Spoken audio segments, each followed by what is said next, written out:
Massive test, Rob. That's it. All the effort being for nothing. Gotta have a maiden voyage. Even Magellan, somewhere along the line, had to take the thing and figure out where the stars were. Oh, God. Now then, in a minute, if this thing doesn't start lighting up and people saying, let's go, you're on, then I'm going to be gutted, mate, because the effort, is anybody out there, motherfucker? No, you know what it is, though? You can't look at it like that. Sometimes it needs to circulate, but it's out there. Did you put anything online today that you were coming live? Hey, don't. Come on. Did you tell people you were coming live today? Even Magellan, somewhere along the line, had to take the thing and figure out where the stars were.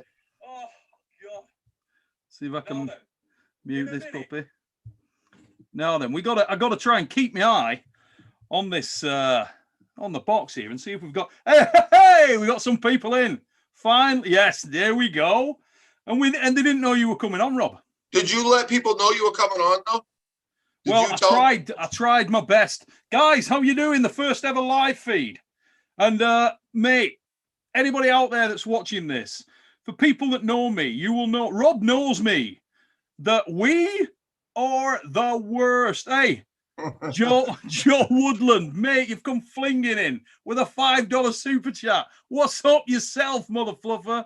Let me tell you, Rob knows. Uncle John, I want to give a massive shout out to Uncle John, because let me tell you now, I was puffing and a panting trying to get this damn thing working. As Rob knows, my technical prowess ends at toasters. I have no idea how to get on, and Uncle John saved my ass. And ladies and gents, we got Rob Vigeant Jr. in the motherfucking house. Champion. So we got any questions? Remember, tonight, guys, as well, the top question that we get, okay? The top question that we get, whether it's for me, for Rob, I'm going to give away a little prize. I'm going to pick that person. I'm going to get their email address. Is it one of these? It could well be a shirt, son. Well, hold on. Do I get to be like the people on Bob Barker? The Price is Right? Yes, I just want you guys to see. I wore this especially straight from the UK. Now, you don't have to be built like me or an overgrown lightweight to wear it, but you can, in fact. You're wearing it well. Sport it. You are wearing it well. We got people from Australia. I mean, you look at this, Throttle Villain, Australia. Come on. All over the place. You're killing it, dude.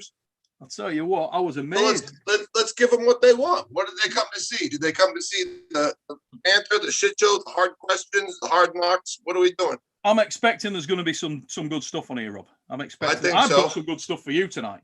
I have got some good stuff. Whatever happens, we're gonna light it up.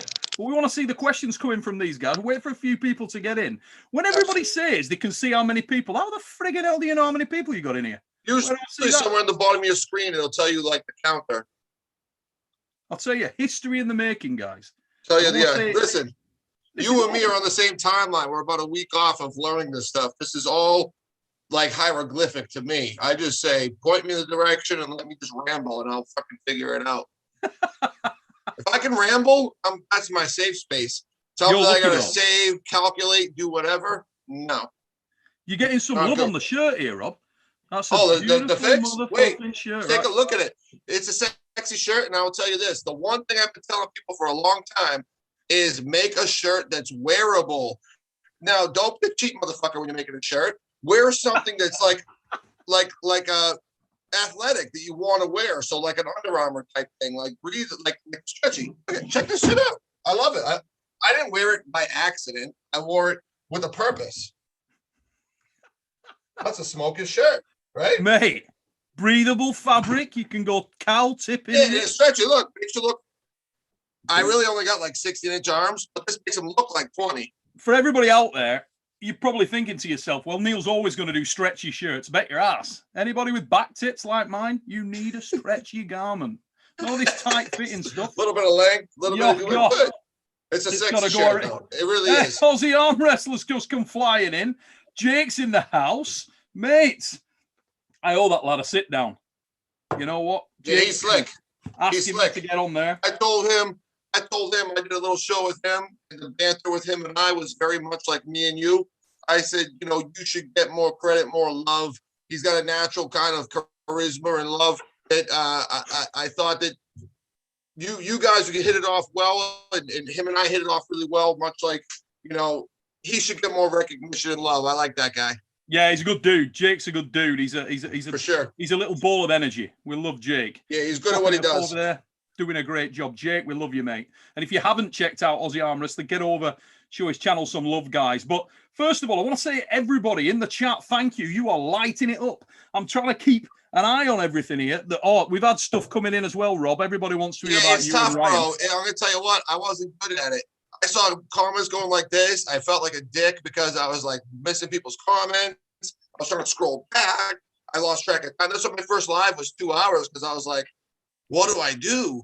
So I figured I was going to start doing weekly. But listen, you're popping your cherry right now. It's a bitch.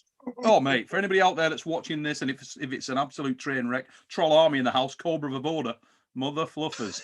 Now, straight off the bat here, okay? Question for you. Rob, are you going to pull over your weight class again, mate? We're going to see you go bigger. Yeah. And hey, let's get to that. Because I'm wide open. You remember Hook House Fridays? Wide open. I mean, I will pull over my weight. I always like that because I never wanted to be restricted to a weight class. I like to see where I am in the world. My ideal is being the best me I could be and finding out where I am in the world. So, yeah, absolutely. Well, I will definitely love to do that, and I've got something coming. Keith, your answer to the question from my perspective, it's definitely the cup. For me, I always feel like if I can cup, I'm in a pretty good place. Rob, what would you go on that? Cup, rice, pronator, where's your importance? I'm with you. Cup dominates all. Yeah, once you secure your cup, your pronator, a good cup will shut down a rise, and once you cup, your pronator is more effective. Now, I think. Joshua Waters is coming with something very topical on my radar, and we are definitely going to come to that. We don't worry, Joshua. Got you, boy. I got you. We're definitely coming to that one because Rob, as I'm starting reading the questions here, big chat. Obviously, yourself and Ryan's fallen through, which is a great shame. And I'm gonna obviously you've talked it to death. Ryan's gonna talk about it as well, I'm sure, but we don't want that to dominate. What I wanted to get into today was, in terms of our conversations in the past about the World Arm Wrestling League and about your interest in pulling at a world level, okay? Pulling the guys overseas, the guys that people want to watch. They want to see you compete against. We've spoken about various dudes. And let's just say there was an opportunity to pull overseas, i.e. in the UK, potentially in Arm Wars, against a guy I have always wanted you to pull. And we've seen that conversation pop up between me and you in the bar many times. Sasho Andreev, what would your answer be? Yeah, without question, it would be yes. I would jump on that in a second because I think that as athletes, you only get, some people take the road of being the safe road. They want to have the road that's like they're always going to win or they're always going to, but that's not the road to greatness. I think greatness is seeking out those vulnerable opportunities and those really seeking out the true best. And I think right now we have a true division where East and West, we have somebody who's been dominating over here and we have somebody who's been dominating over there.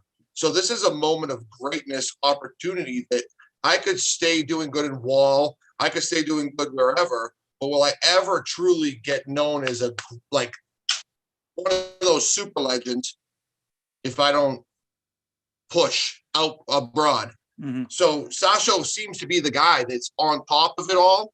And Sasho has won literally everything. I think he's won every tournament there is to have at some point in time, as well as beaten. I got these guys in my class I call like the big 4 or 5. Sasho, Rustam, which he's bigger now. Prudnik, he's bigger now. Goloev, and I thought there was one more. Probably Jordan. I would say Krasimir. I would say Krasimir. Oh yeah, Krasian is another one we've spoken about many times, isn't it? Yeah, but I'd say those are like your 5, and they're all legendary in their own right? So they all win like overalls. They all beat some of the best super heavyweights. They all have startling wins, incredible power. So those 5, Zoloev, Rustam, Prazi, Sasho, and Prudnik. So 2 of those guys are in the top 8 overall. So those are guys, and Sasho has wins on pretty much all those guys, and him still being like a 200, 205-pound guy. Mm-hmm. Yeah, that's where I'd see it. 205 pounds. I'm just going to tell you that it gives me blood flow down below. Talking of blood flow down below, Henry Mullet, semi on from that one, son. Thank you for your super chat. And Rob, the question there, any of you guys have plans to make it to Over the Top Down Under in November? Honest answer to that is, if everything's open, the borders are open and everybody can travel, I'd be interested to go. I absolutely love Australia. I'd love to go out there. The big question's going to be, are we going to be free to travel? At the moment, here in the UK, we are pretty restricted. So I'm not sure, Henry. I'd love to come out there, mate.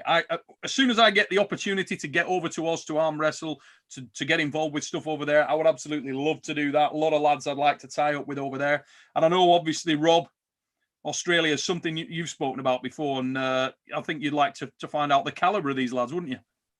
Yeah, I mean, just even for growing up watching movies, watching TV shows, watching about the wildlife. I'm a National Geographic super nerd. I'm a Discovery Channel super nerd. I probably do more about Australia besides arm wrestling than I should ever know.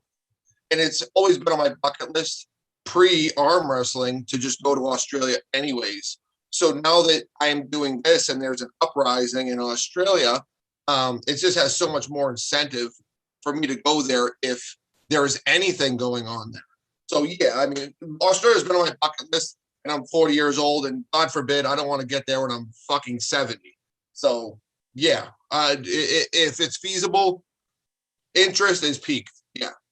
Just make sure it's after you've been to the UK and we get you lined up with Sasho. Sasho, if you're watching, if any of your mates are watching, I want you, son. This guy wants you as well. Let's do this thing, Mutha Fluffaz. Pick up the phone, send me a message. You know where I am. Let's put it together. Ronnie, bit of a question there. What's the best way to grow the sport in countries where it's not popular? Well, I've got to be honest with you, mate. Sweden have set the benchmark there. Other countries are doing a great job. Australia, we just spoke about, doing a fantastic job. But the one that stands head and shoulders above the rest for me, and I don't know whether you'd agree, Rob, Kazakhstan at the moment is killing it. Turkey have always been a lead light, but Kazakhstan, absolutely crushing it. They're churning out monsters. Do you see many of those guys, Rob? Yeah, and I think what the thing is, I watched those guys. I watched the whole documentary on the whole Kazakhstan thing. And I think the thing is once you take people and you break a bunch of small entities and they all trying to make money, they all start fighting each other. It's like a bunch of dogs coming in for a kill. You know, a bunch of wolves coming in for a kill. You know, it's really muddy, and somebody might run off with the ankle bone, somebody might run off with a hoof, but nobody really gets to share the full carcass. If you work as a pack now, instead of being a bunch of stray dogs, and you work as a pack, you can then take down bigger prey and enjoy the full spoils of war at peace. Right now, they're all like nipping like a bunch of lone wolf, you know, kind of coming in and trying to take pieces. And nothing's cultivating, nothing's growing. Be a pack. Somebody's got to learn to take a back seat or step down. Because as much as I want to say, in this country, money is a dictator and power is a dictator. And if you could step down in a year or 2 or 3, why can't we be Kazakhstan? Why can't we be growing like that if the people get out of their own way, trip it on their own tracks? You know what I mean? So there's no reason. It's I just think there's a lot of greed and power play. We got some comments popping up about potential matches for you, mate. A lot of people loving the Sasho idea, people loving the Krasimir idea. Yeah, either of those would be great. One dude here, Big D Silver Bullet. Mate, how do I stay looking so young? I need to photograph that bastard and show it to my missus. I'm not sure she'd agree with you, son, but I'll tell you what, I will take that all day. And you let her know that someone else makes you great. Oh, I love this one. Get this one right up your street. This Cobra Vavoda says, has Neil ever been tested for PEDs? I have been tested for PEDs, mate. Yes, a couple of times. Once at the WF Worlds, got tested for PEDs, and I've also been tested in another sport, and both times negative, with a name like Supernatural. I'm sure you know which side of the fence I fall on that one, dude. And yeah, I'm not too worried about taking any tests. Unless you're going to get popped for caffeine or lard, I'm good to go. Bacon. Yeah, bacon will fuck you up. How's the donuts trade going, mate? At the moment, it's completely shut down in America. Are you going to have to? Is it like Wicked Tuna, where you're going to have to fuck off to somewhere else and set up like in an area of America? No, I'm like, so my season, because of the lockdown and the weather, will start probably about the beginning of May. But I got all kinds of side hustles. I'm an entrepreneurial person. I got all kinds of shit that I'm going to release a video on that I'm doing. Like I do fine woodworking. So I do like, you know how you look at your arm wrestling table? Yep. And it looks like even the nicest arm wrestling tables, they still look like shit because they're vinyl. Vinyl it rips, it fades, stickers come up. Oh, think about when you get Ethan Allen piece of furniture. It's like laminated butcher block with like burnt in like inlays and stuff. I'm going to start making tabletops like that on top of other stuff. But like I made my own fine woodworking tabletop that's like, guess what? We're arm wrestlers. I've been doing this for 20 years. Shouldn't I be proud of it and not have a piece I hide in the garage? I just have a piece I can flip into a coffee table or a pub table if I want to and not be afraid of it. So that's my other little side hustle. I'm a hustler. Well, you got to have many strings to your bow, mate. Diversity is the key, isn't it? So what are you going to do? Until this thing blows up and you can make a few million a year from arm wrestling. Yeah. A few strings in your bow. There you go. Here's a question for you, mate. mate. You can't play one tune. You just can't play one tune. Check Not this where one. I'm at right now. You got to play multiple tunes. Diamond Cavers said, could Travis the Beast beat RVJ? I mean, it depends on who you ask. You ask me, you ask him, you ask different timelines. Well, I've pulled Travis in an event, but you know, there's different forms of Travis. There's different forms of me. Different forms of rules and manipulation and what the refs let go. To think that I can't beat him is ignorance. And to think that he can't play the game good enough to catch a win on anyone in the world, including Levon, if he's allowed to get away with enough, is foolish too. So massive respect to his ability, but to put me out of the game is ignorance. If he had to actually grab me and pull me, I'm very much in that game. More so than in that game. Yeah. And that's a politically correct statement. You don't get political correctness from me much. So take that and put a cherry on it with some whipped cream and enjoy it. That's a little bit of more correct than I should. I'm not worried about that getting back to Travis. I'm sure he'll hear that. But the fact of the matter, as you say, is when Travis shows up, he really shows up, and particularly on the left hand, the best Travis Vigeant's got a chance with just about anybody in the world. I honestly think that the very best Travis Vigeant that there's ever been is still probably the best left-hander we've seen. Mm-hmm. In my opinion, he's probably the best left-hander we've seen. Right hand is I think he's been close, but I think the field of righties has been higher. So it kind of muddies it a little bit. So it's hard to say, but I could beat him, but I also know that he's got a style and a uniqueness that is dangerous to anybody, even guys stronger than him. He's dangerous to Dennis. He's dangerous to Andre Pushkar. He's dangerous to me. He's dangerous to, but don't be surprised if it doesn't go that way either. But his left, I rank as the best left ever, not Dennis. Well, he's not got many bad losses on his resume left-handed, has he, mate? Let's be honest. For everybody watching out there, if you've not seen a lot of Travis in his heyday, particularly on the left arm, Travis is that guy on the right arm that he's got a couple of losses in there. And when he doesn't show up, he's got losses in there that are quite comfortable. When he's committed and when he's not committed, he's definitely that guy that's two different individuals. Left-handed, you search for a long time before you can see any really any bad losses on there. Who has even beat him left-handed? Who? I know John one time. Who has he lost to? Who's even beat him left-handed?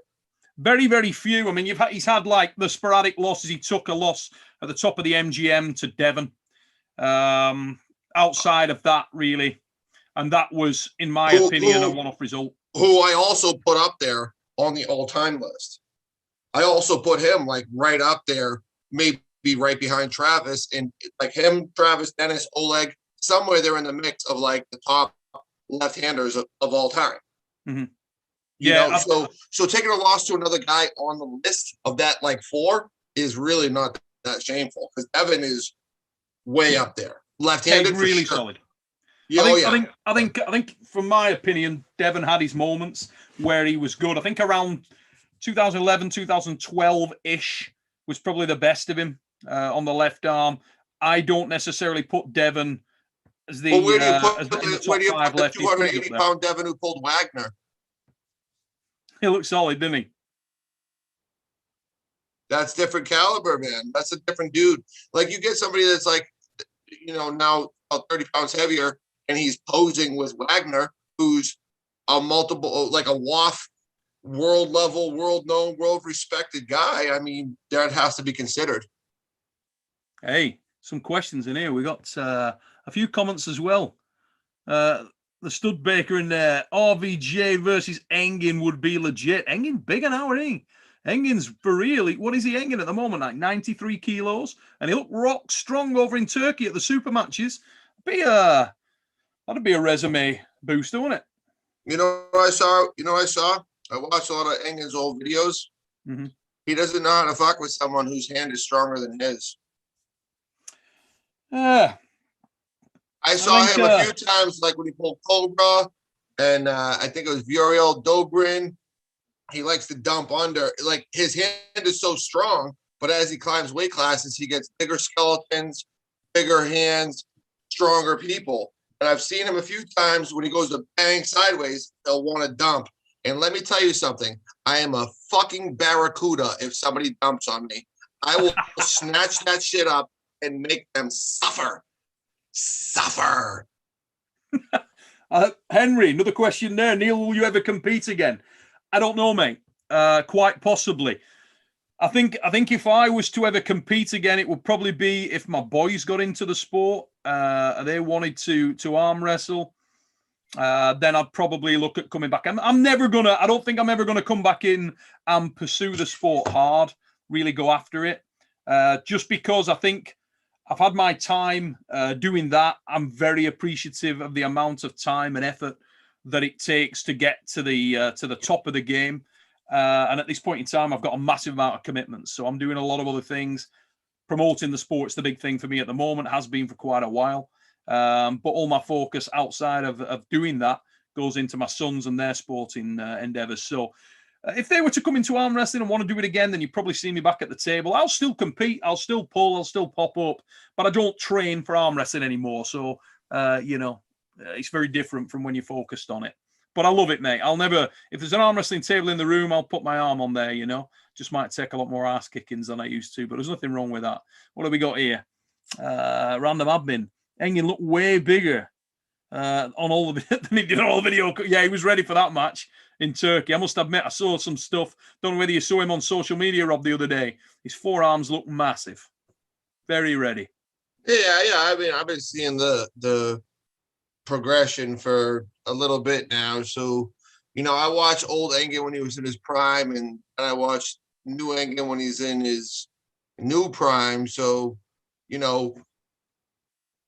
I used to be really good in art class at connect the dots. Like, I used to go boop, boop, boop. So I kind of played that game in my mind, and yeah, it looks good. Random admin, check this for a question. Thanks for your super chat, brother. He said, have you guys ever seen a finger ripped off?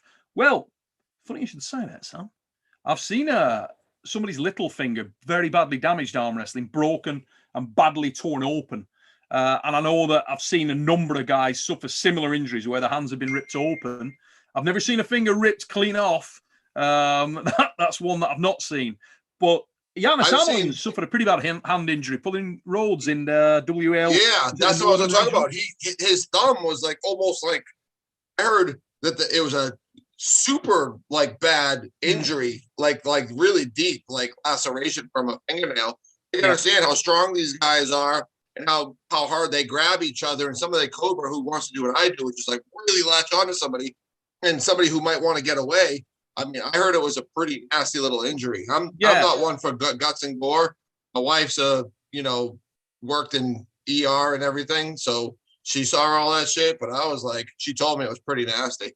Yeah, it's funny, isn't it? I mean, a lot of people say when you get a bad injury, you don't feel it. The sign that it's a bad cut, a real tear up, is when you don't feel it. And speaking to Yanis after that, he said, I had no idea. He said, we slipped.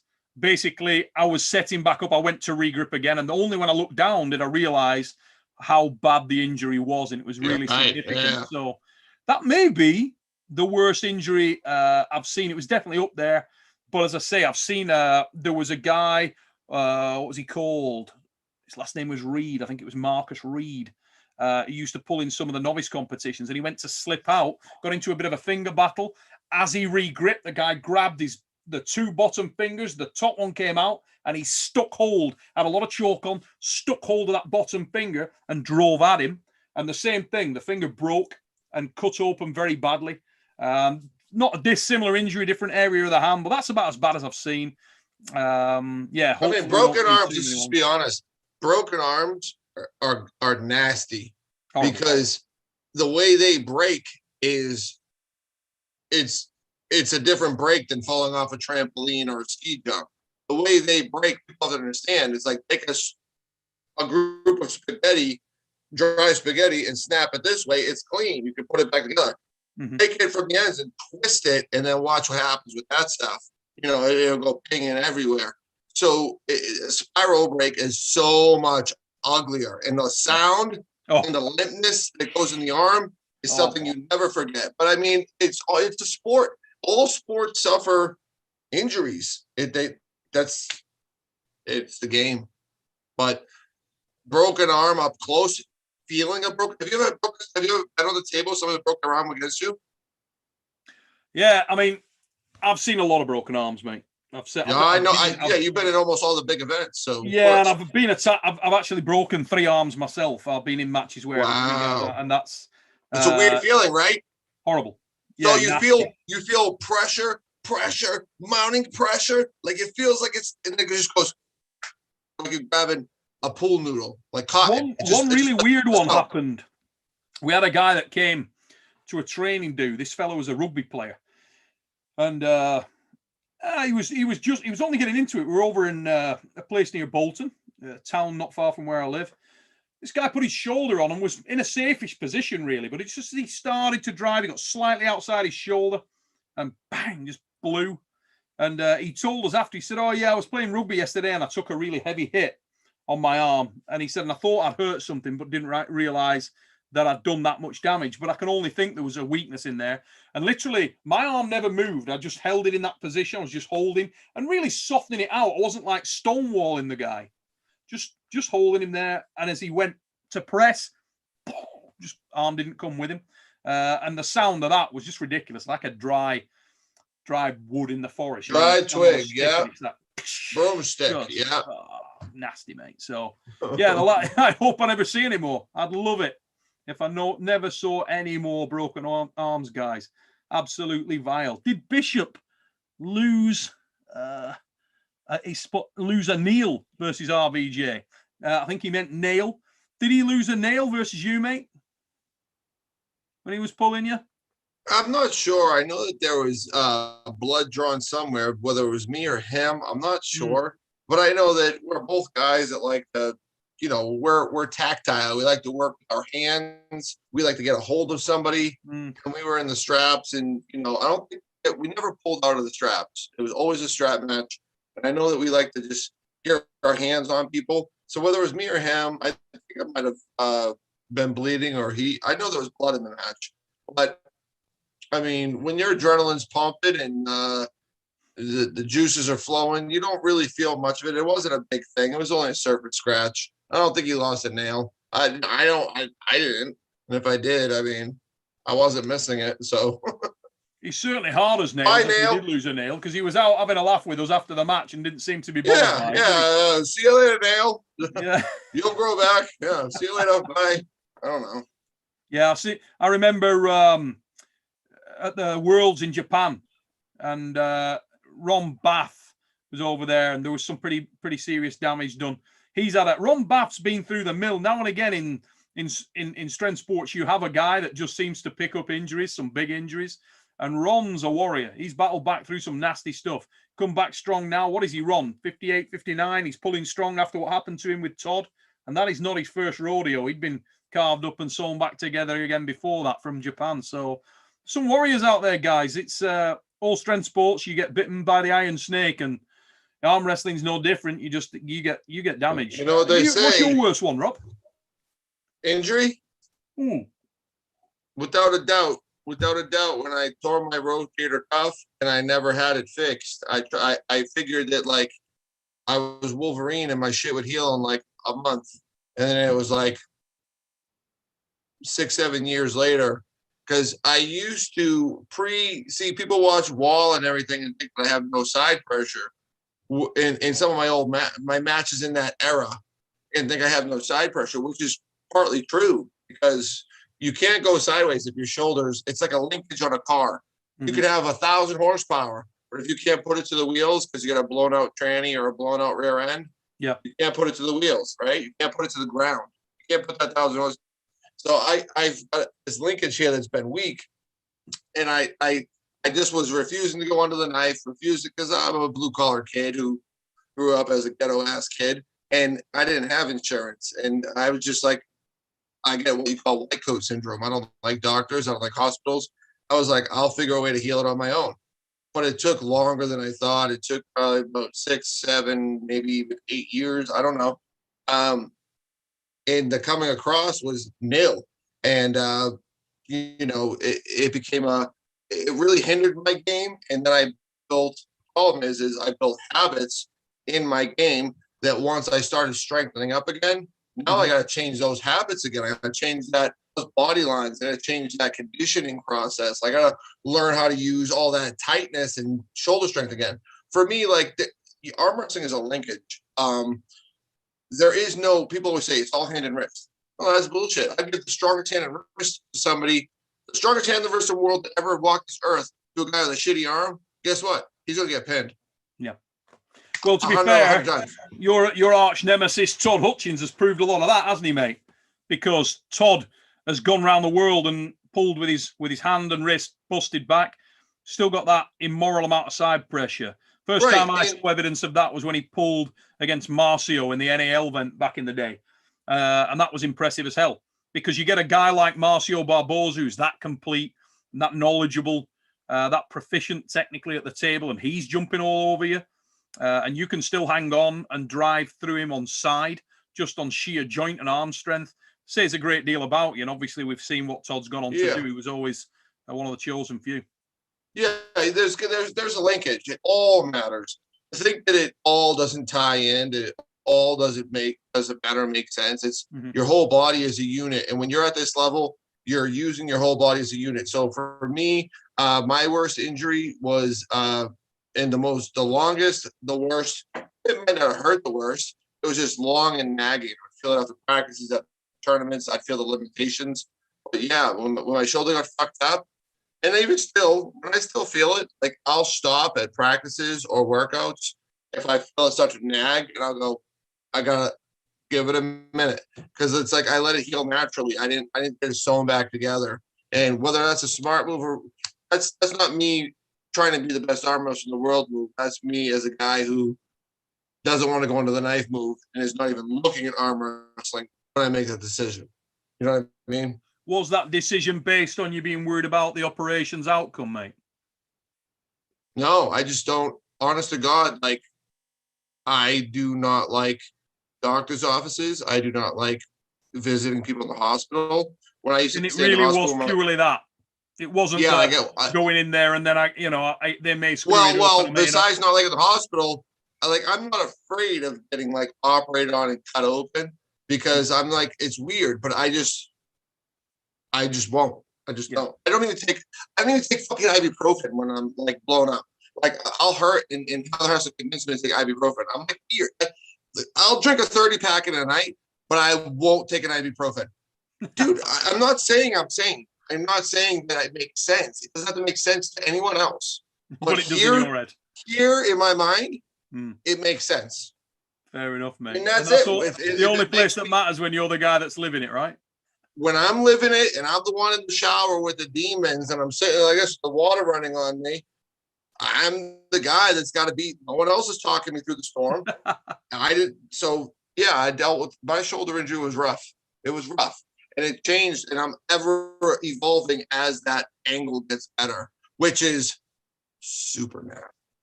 Mate, here's one for you. Check super this out. Nasty. Troll Army in the house and Oleg Zoic's right arm.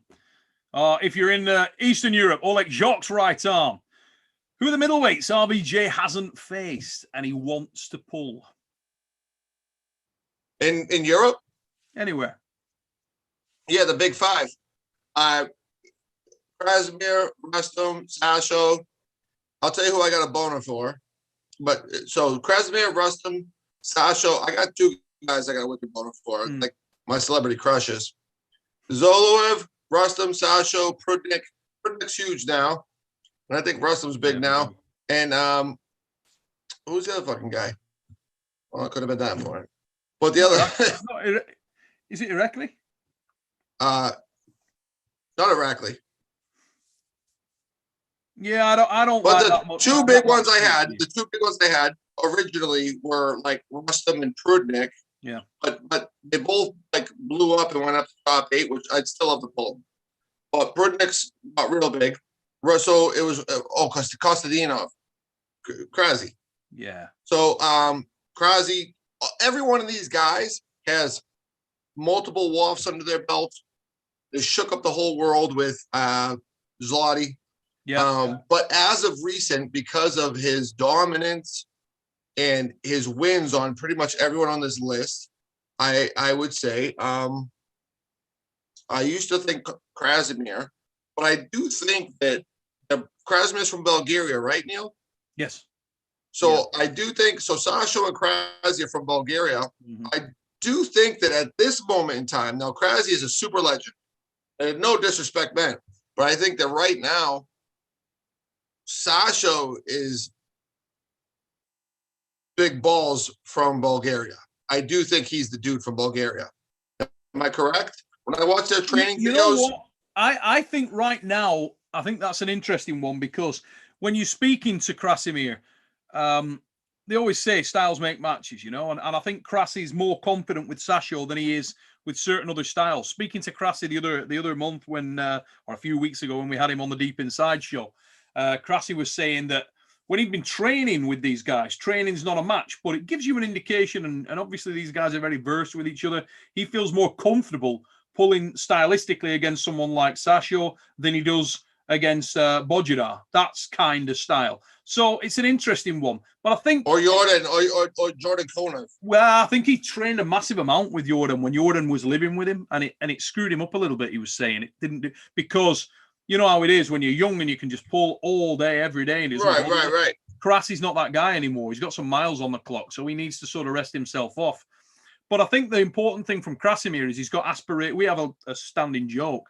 He's got the aspiration to go on and pull at the supers against the very, very big guys. Not necessarily putting weight on to do that, but just pulling against those lads. Right. So it's about aspiration. But stylistically is why I like you and Sasho so much. Good question coming here as well, mate. Shane Elliott.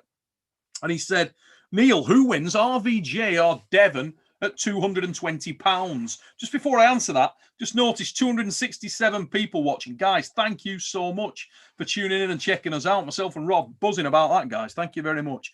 But to answer that question, mate, I think the biggest thing for me on the whole Devon at a lighter weight, and Rob, let me know your thoughts in a minute. I would say it's mostly down to how much it would take out of Devon while Rob was potentially gaining strength. So, Rob, probably you walking around at below 220, so you could put on a little bit of weight there, eat some of your own donuts, and you'd still be good to go. It's just in the truth of it with the frame and the size of Devon. Devon's a very big man. It's what it takes out of him to get to 220 pounds. I don't know. I have mixed feelings about that. You see, I think when I was running pre-injury, I was able to hook the best hookers in the world, no matter what they weighed, and run with them and beat them. So to say that it's about a weight thing, I think is that's a generalization term. If you take a generalized 260-pound group and a generalized 210-pound group, well, generally they're going to be stronger on this end. But me, I was able to smash guys who were considered amongst the very best. I was able to pull with Don Underwood when he went on a tear. Jerry, not Don Underwood, Jerry, Dave Chafee's, all these guys. Dave Chafee won worlds easy after I beat him. He beat Tokarov. It told me I would have gone in there and swept up the whole world. You got to look at it individualistically. At 220, bringing Devon down, it's not even necessarily about frame. Like, it's almost like, well, if we take enough away from Devon, can he hang? I think I can hang with anybody if I'm on my best form. Anybody, if I'm on my best form. I think I can apply enough pressure into a hand that no human hand can handle because I was in the grip sport game. I know where Vitaly is with his lifts. I know where Vitaly is with his hand strength. I can squeeze a higher number on a dynamometer than Vitaly. I can hammer curl more than Vitaly. I can rotate. So why can't I put that into a human hand if I put it into my brain to put that kind of pressure in there? If John Brzezinski could be the best arm wrestler in the world at 220, why can't there be another human soul that does that? Is he the only one? No, not at all. And they make a modified version of him? Mate, I think there'll be another wave coming. I honestly do. I think another wave will come of guys, the younger guys that are coming up in the sport now. We've got all the opportunities.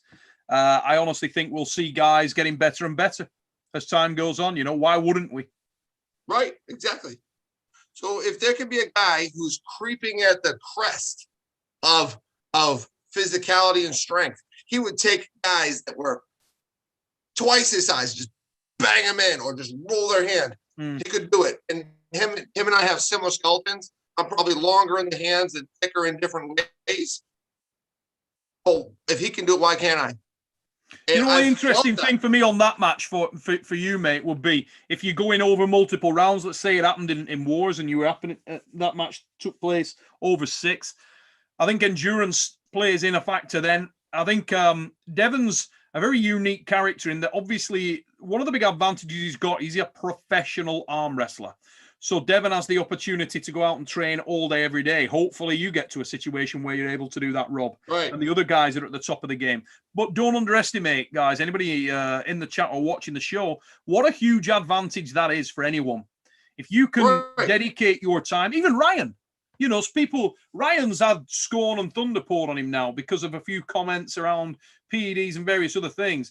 Don't underestimate the fact that Ryan Bowen also has worked extremely hard to make gains in the sport diligently. He's trying very hard and has got the good fortune, if you want to call it that, or the grit and determination, whatever you want to term it as, to go out there and become a professional arm wrestler.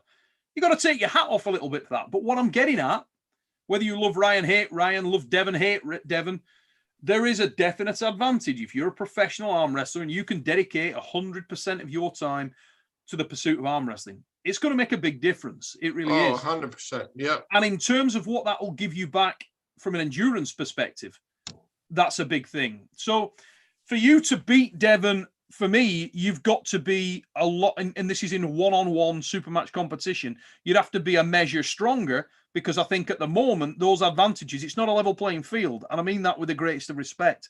I rate you very highly, as you know.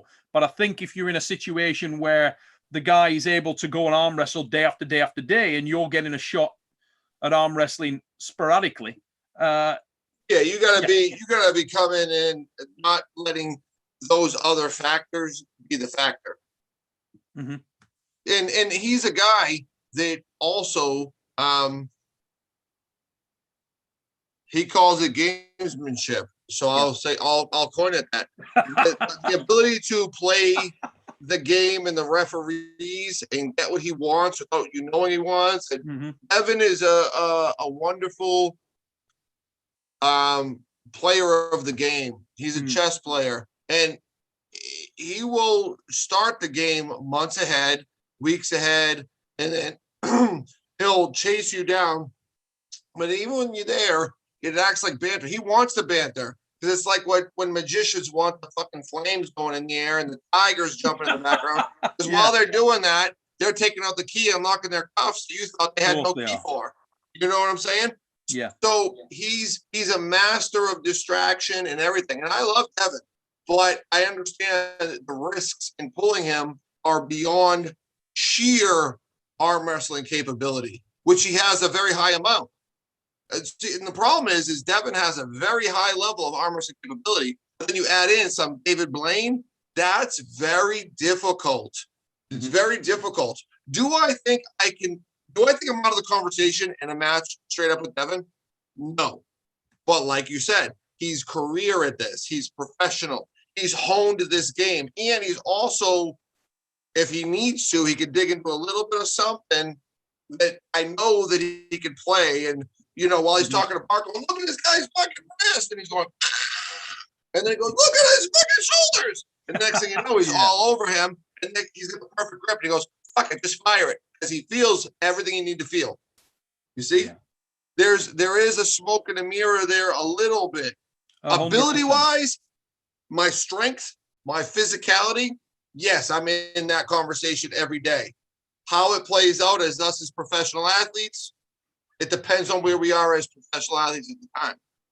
It's interesting for me because, first of all, Eric Grusson's just come flying in with a super chat there. Mate, Eric, guys, anybody in the chat, the armwrestlingarchive.com, get yourself over there. Eric Grusson is one of my favorite people in the sport of arm wrestling for a number of reasons, all right?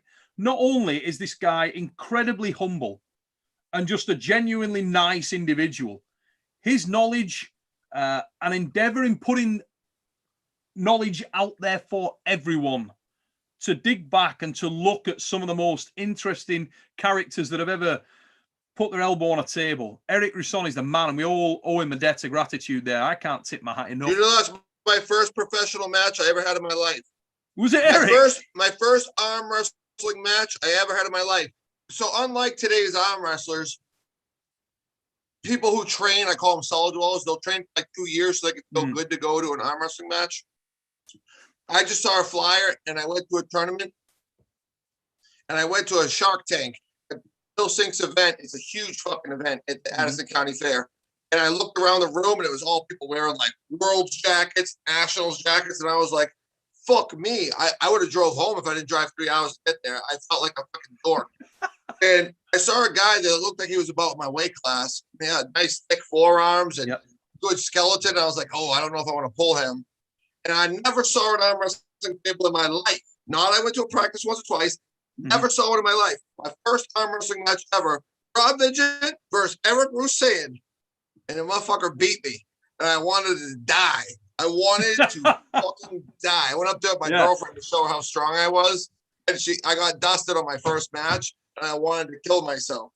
But I got a little bit of weird self-talk. Came up and won that event. Came back and beat him because I separated my arm, right? But that guy, for me, for the first couple of years, especially left-handed, but even right-handed, was like he would like boogeyman me. He would like bump in. So I mean, and we had opposite transitions. I came from grip and went to arm wrestling, and he was very heavy arm wrestling and went to grip. So we kind of crossed paths. Yeah, but I mean, me and Eric laugh about that shit all the time. He used to come to my house when he would go to vacation in like beach towns near me. But that guy is my original, my fucking made me go cry in the corner. My first loss ever was Eric Grusson. And it couldn't have been a nicer guy, mate, because what an absolutely tremendous bloke. And like you say, rock strong grip as well. He's been sort of very prominent in that game. But so knowledgeable in arm wrestling, so knowledgeable in the history of the sport. We need to get another old school back in there. If you haven't seen the old school on the channel, guys, check in the playlist, check that out. All comes from the mind of Eric. I will say, Eric, I'll be in touch shortly, mate. I'll be in touch this week. The only time the In the Hook rankings were on point was when Eric did them. Mm-hmm. And that was because Eric would look deeper into the story than just the result. Yes. He wouldn't go like, oh, well, Neil Pickup plays second and this guy plays first, so that's 1-2. He would go, well, Neil Pickup crushed this guy, but then he had a war with this guy, a war with that guy, a war with that guy, and then they had kind of a close match.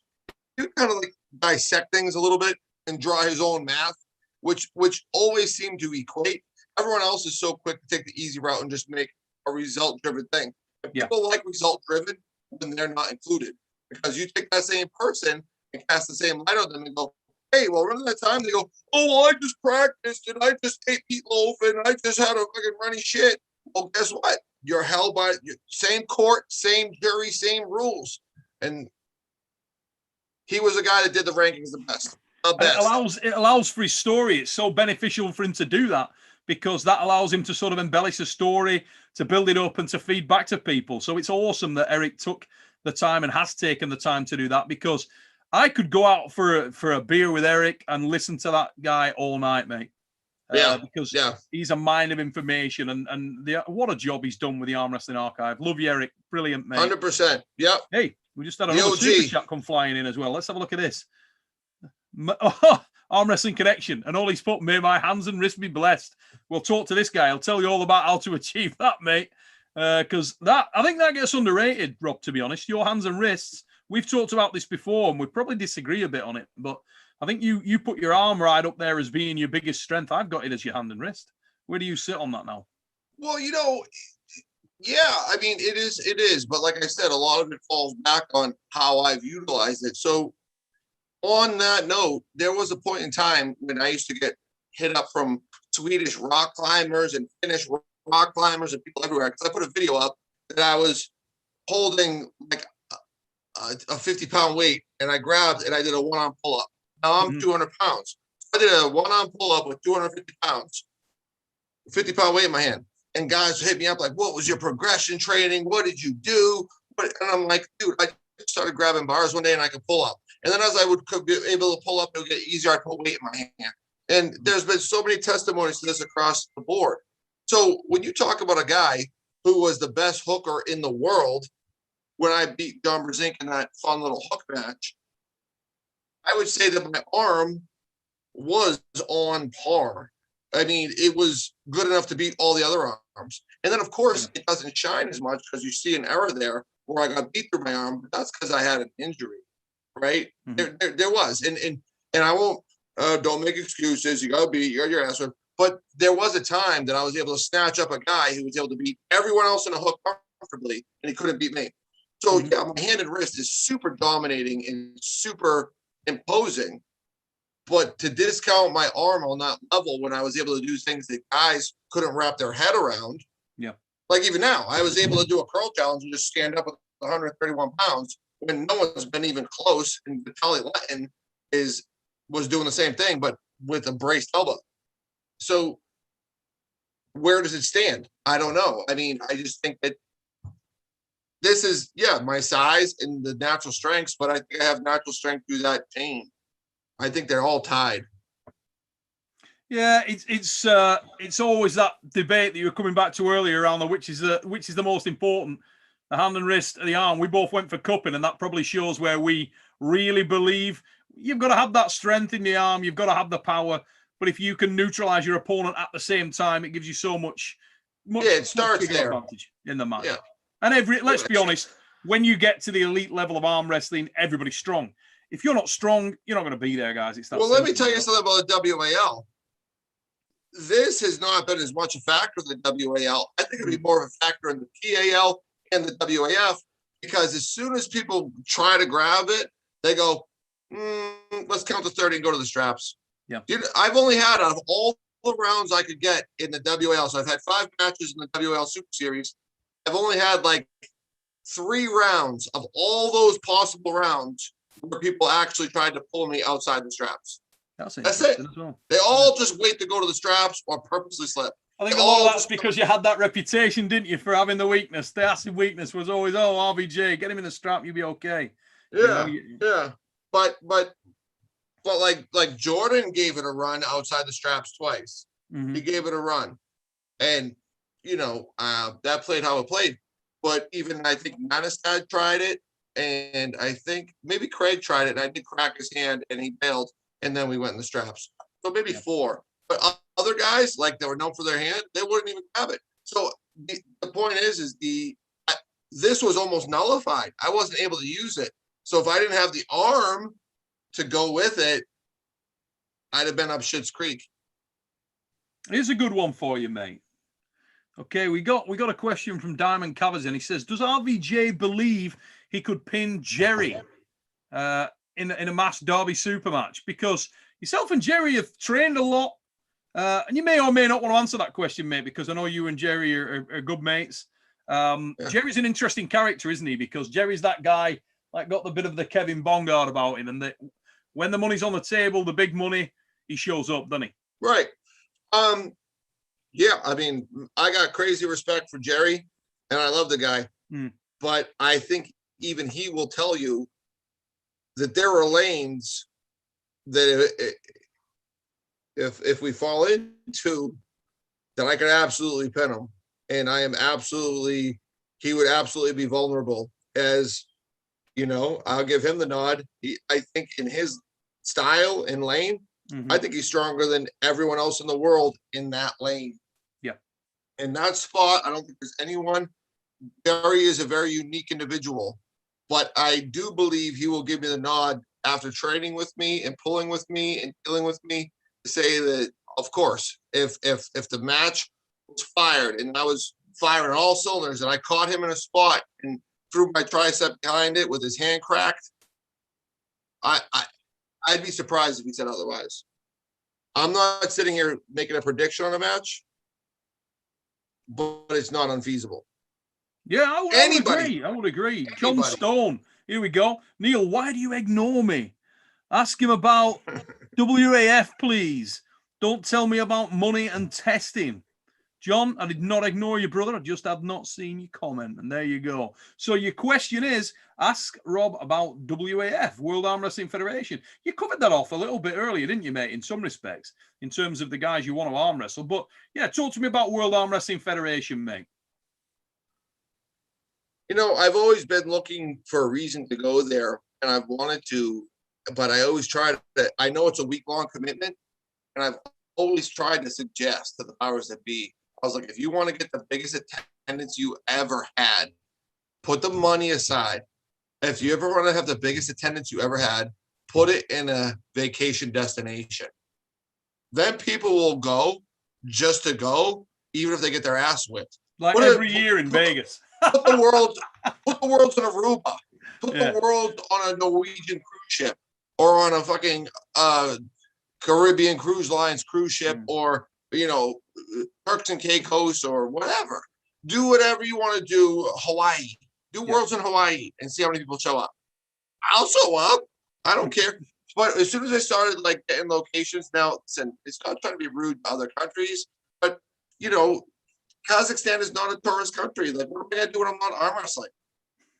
I don't fucking know. That's shit's kind of weird to me. It scares me. And to be honest, once there was a split, there's always going to be the naysay. Always. So we do these things to build our own resumes. And once you take away the ability to put something on your resume,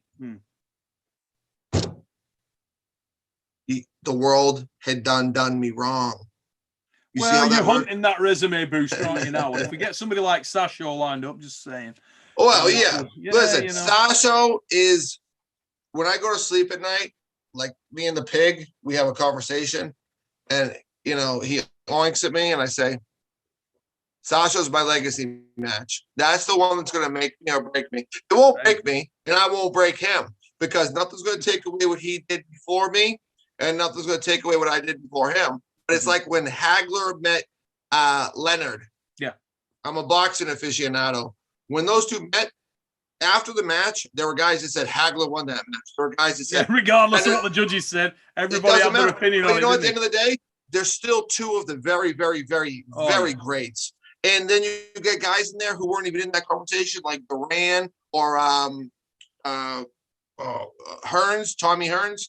So you get those those are still super elite legends. Just because there was a loss doesn't mean there's a legend. And I feel like he's my guy. Even if I go take a loss, I see where I stand against a world level guy from Europe. This is the ultimate East meets West. Yeah. If there ever was an embodiment of a super match, all the other matches are challenge matches. All the other matches are garbage. Yeah. Nothing. Not Devon and Todd, not anybody comes to the scale of me and Sasha right now. Nothing. Mate, me and Sasha right now. Let me paint a picture for you. We are Apollo Creed and Dragomir. We are Rocky and Ivan Drago right now. That is what this is. Nothing else is on this scale. Mate, paint a picture for you. October 1st to October 3rd. Arnold Classic Europe. All right. Maybe we can make that match happen at the Giants Live Arena show in front of literally thousands in the live crowd. Oh, me and Sasha? Yeah, baby. I mean, obviously, we've got to get over right now. Sasha when he's got to say, that's even a possibility. If you tell me that's even a possibility, by the time we're done with this podcast, I'm already looking at arrangements. Sasha, said it before, say it again. Any of Sasha's guys in the chat? Sasha.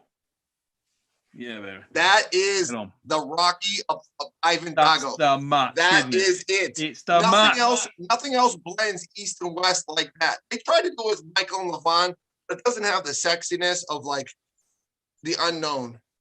There is an unknown in the middleweight.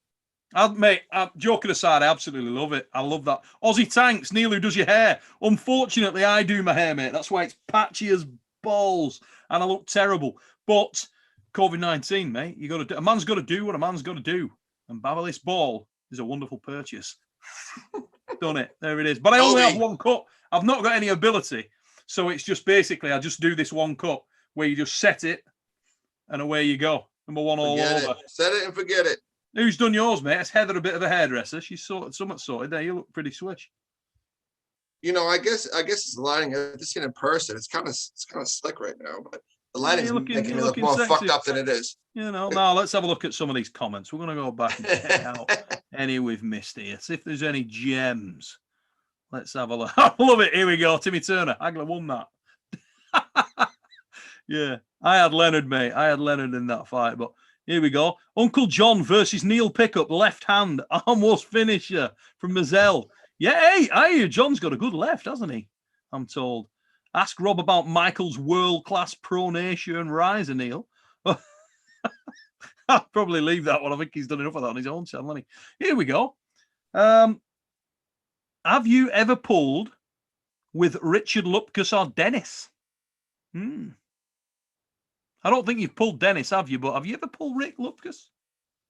No, I've never met.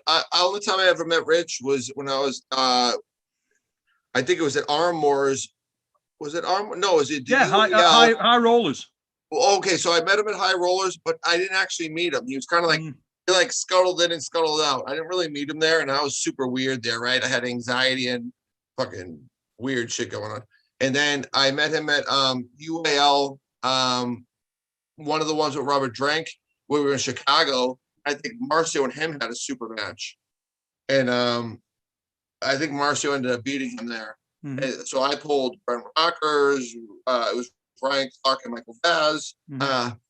I've met him in passing. Like, these are guys I've never gripped up with. Stennis I've never been in the same room with. So no, I'm just a regular guy trying to get by, drink my wine, and pretend I'm a good arm wrestler. Luke Pulch is in the chat. Luke, how you doing, mate? We do need to catch up at some point. He's going to give me some diet advice, and God knows I need that. He's put, we still need to chat. Yes, we do. Jeremiah, does RVJ think the past greats like Dave Patton at his prime could compete with today's best? What do you think, mate? Patton against the... Well, you're using Patton, which is the apex of the old days, right? Him and Johnny Walker. Yeah. Dave Patton and Johnny Walker are the apex of the old days. You're not just using any old days. You're using the two, like, apexes. And from what I hear from people I severely, I really respect, Yeah.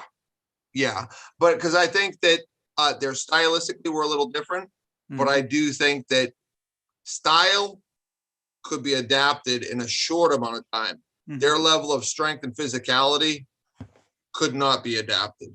So would there be a learning curve? Like if you just warped Dave Patton to today, there might be a learning curve as well as Johnny Walker. But I think with 3 months of a little bit of learning and chucking and diving, they'd be the same as they were because they were exceptional human beings. Yeah, freaks. They really were. Johnny Walker's awesome. Yeah, and I heard Dave Patton had a training regime that was much like the version of Jerry Rice when he did the bringing other guys from the NFL to do his training camp. It's similar to you as well, mate. Dave Patton had the distribution of the weight very similar. Small lower body. Right. Dave Patton was a Y taper. I call it the Y. V is for bodybuilders. Y is for arm wrestlers. Yeah. Yeah. Really the Y taper? It goes cheap. There you go. Yeah, I'm kind of myself. I'm like old taper. You know the old taper? Real motherfucker. Yeah. Mazelle's your door. He's in the chat. Mazelle, how I'm you a doing, Q taper. It's COVID time. I'm a Q. I got one thing that hangs out to the side. Yeah. Thing growing 5 inches on a cold day. Here we go. Mazelle says, got your top roll prevention shirt. Mazelle, good to know, mate. Quality is unreal. Thanks. Yeah. Hey, I'm going to say, Mazelle, also the like the one I've got on, this is one of the long sleeve ones. Rob was talking about it earlier. Fabric on these is the bollocks. They are. Yeah, I love it. They genuinely are ace. I love it. Yeah, the deep inside shirt's amazing. The thick shirt that's coming out. I didn't get a deep inside shirt, and you've actually commented on that on my shit. We're gonna have to work that out, Neil. We'll sort that out, man. What have we got here? Let's have a look at some of these comments. Oof. Here's one that comes up. Apart from Sasho, this is from SD Sen. Thanks for your question, mate. Apart from Sasho, I think Prudnik and RVJ in a hook match would be excellent. What do you think about Prudnik's fucking awesome as well. I mean, yeah. I mean, he's an all-time great. This is a guy that goes down, and anyone who thinks I discount these European guys are crazy. I watch them, I love them, and I'm a fan of them. Where I have the rubber hits the road is when people say that we can't compete with them, that we're like genetically inferior to them. I think Prudnik is the apex of an arm wrestling athlete. But what I don't like is when people say that like we're just like cat litter. We're like shit. We can't compete with them. If we meet at a certain weight and I hang with him in a hook, yeah, I can. And can I hang him up in areas that he might not be used to being hanged up in? Yeah. Yep. I do think that we are a respectable match. I don't like to speak too much until there's a result. But to think that that I'm not in the conversation is crazy. It's crazy with anybody. I think some of that's going to come from people being really on board with someone, I mean, we got Brockton Dog here. Thanks for your question, mate. Can you beat Tim Bresnan? Tim Bresnan's a stayer. Very, very competitive lad. Tim's always going to be in that conversation. But then we got Toby Richards. Tim's a bum. Tim is no bum, mate. Tim's a bad mother. Yeah, let me tell you now. He's rock strong. Have you pulled with Tim much, mate? So some of my early wins that really I thought would have catapulted me, and not early, like when Tim was beating John Brzenk, I got wins on Tim. 2 wins on Tim a month after he beat John Brzenk 3 times in Lake Tahoe. That's very impressive. And then I actually ended up moving in with Tim we had a conversation at an arm wrestling practice one time, and I made a life-changing decision to go move into a side of his house, and we became good friends. Yeah. And we haven't really competed too much. But I think that through that, Tim would tell people if I'm trained that I'm a great threat to anybody, as he has proved he's at the top of the heap, when he did it with guys that he shouldn't beat, like Alexei Vovoda. But again, to think that I'm not in the match or can't win the match, I think he would even say you're foolish. He told me after being practice. with Rustam, didn't he?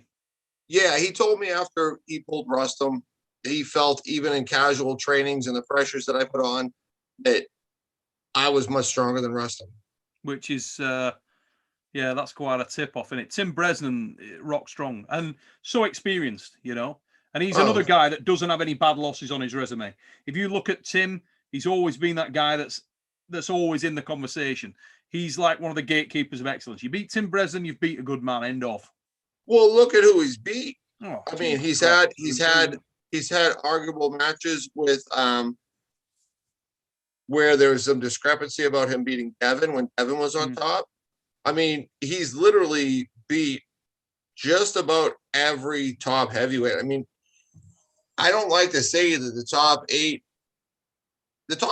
is legitimately probably for the most part the top eight, except that they won't take guys that are contracted and this and that. But I mean, for him to be considered, I mean, you're there. You've done enough. You've gone to Slaughter. You've gone to Worlds. You've won. You got to be a bad dude. You can't be some fucking chump showing up there. Mm-hmm. I mean, he's a bad dude. I mean, Tim is a bad dude. Super strong guy. Now then, let's have a look. We'll just blast through a couple of these. Told you, it gets daunting. My God, they just had a little bit of a fit there and flew in at my end. Neil, have you ever gripped up with Mark Felix from Men 1337? Actually, you know what, mate? Yeah, I've gripped up with Mark a little bit, but not really arm wrestled with Mark. I've never arm wrestled with Mark. Arm wrestled with a lot of the strongmen lads, funnily enough, at the Giant shows and so on, all the usual suspects, Ryan Shaw, Thor, the usual guys, but not really with Mark. Now, Devon was very impressed with Mark. They pulled him on a, I think they pulled at an expo somewhere that he met, maybe even been the Arnolds. He rang me from there while he was on the table with him. And he was really, really impressed with him. Thought he had incredible talent, really rated him highly.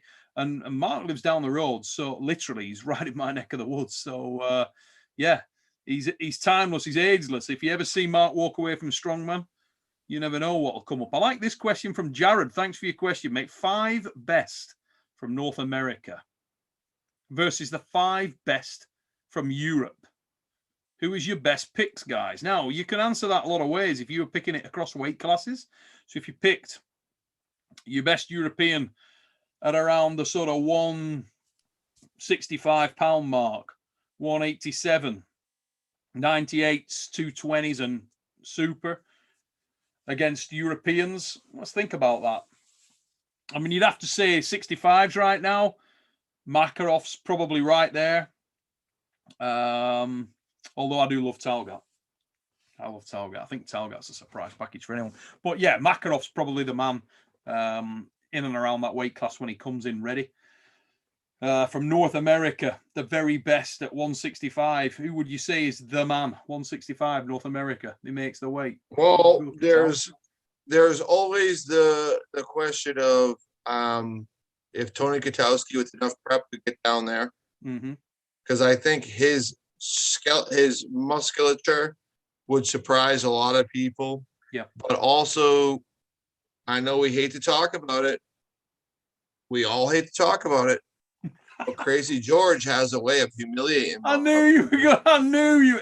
You know what, mate? I don't know where George is at right now, though. But dude, Crazy George weighs in at 165 with his full piss hard on in the morning. Yeah, but I think I heard Devon saying that George might have actually gone over that hill of no return in terms of where his level's at right now. Dude, the guy's 5'1".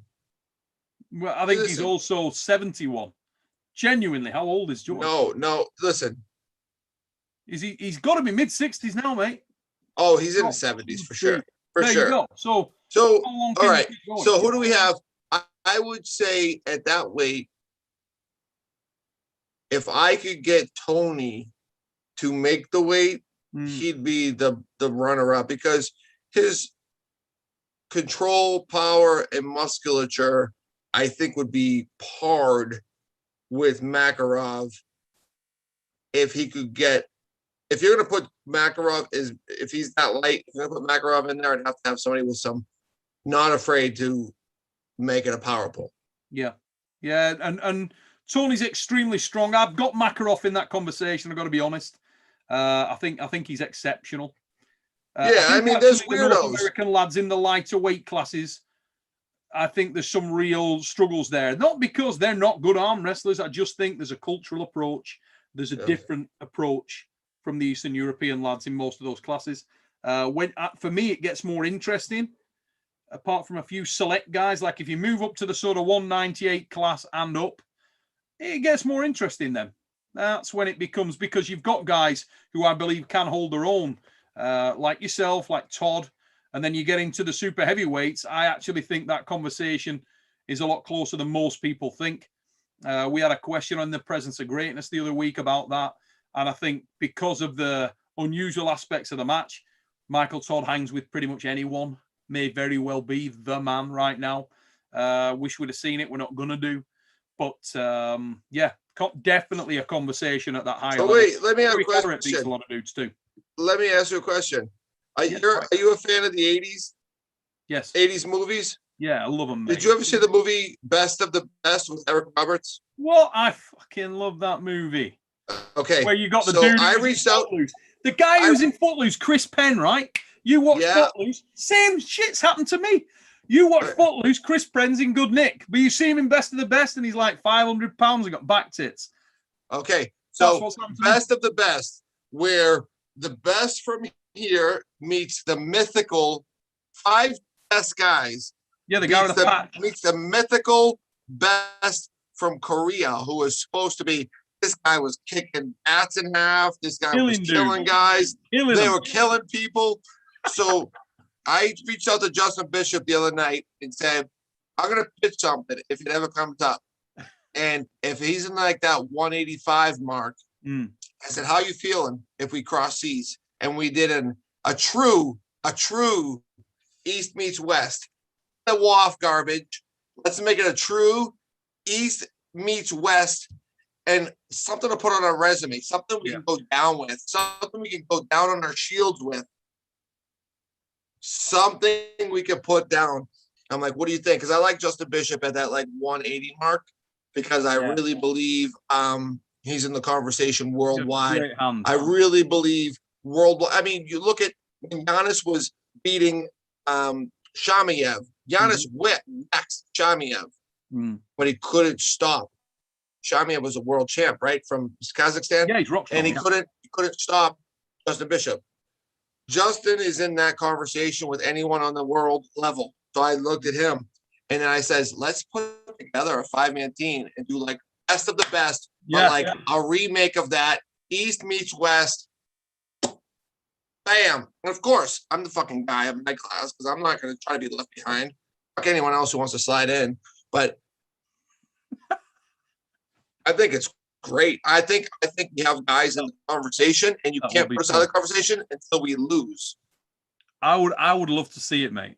And so much. Well, I'll pitch it to you because it's like you want to see it, put it together, mate. You never know. Stranger things. It's like if you want to be a porn producer and there's an orgy happening on your front lawn, all you gotta do is put your camera on record. Eastern European lads, mate. I think some of the Eastern European guys, the very best. You might not be able to get access to them, particularly as we've just seen in the super heavyweight division. I really don't know whether they're available to pull. But what you do have there is some unknown entities that would make amazing viewing. Some of the Kazakhstan lads, like you say, Zaranov, for me, I think matches up with a lot of guys that I'd just love to see him arm wrestle them. Mozarov, obviously, now, who's making huge waves. Even if you can't get to those absolute elites, if you're not getting the Latin, if you're not getting Levan, not the end of the world for me in terms of the matches you could make. You know who we should put together? Like come East meets West. You and Sasho. The guys that aren't locked up. Me and Sasho headline for sure. But I think also, because I think for once that the heavyweights should be the subliner because just because they're bigger doesn't mean it's a better match. I think we should get Jerry and Gennady. Oh, mate, I want it. That was lined up. That was lined up for the WL. We had that. Jerry and Gennady? Yeah. COVID is a dick. Because we had that lined up. That was going to happen. You saw that being as good as I saw it? Oh, mate. I wanted that match badly. And it was done. Jerry and Gennady is good. Yeah, it was done. It was on. So, Bloody annoying. Here we go. Jared, another question. What's your guys' prediction on Larratt and Todd? I think you've given yours. I've given mine. I've got my. I talked to Devon about this tonight.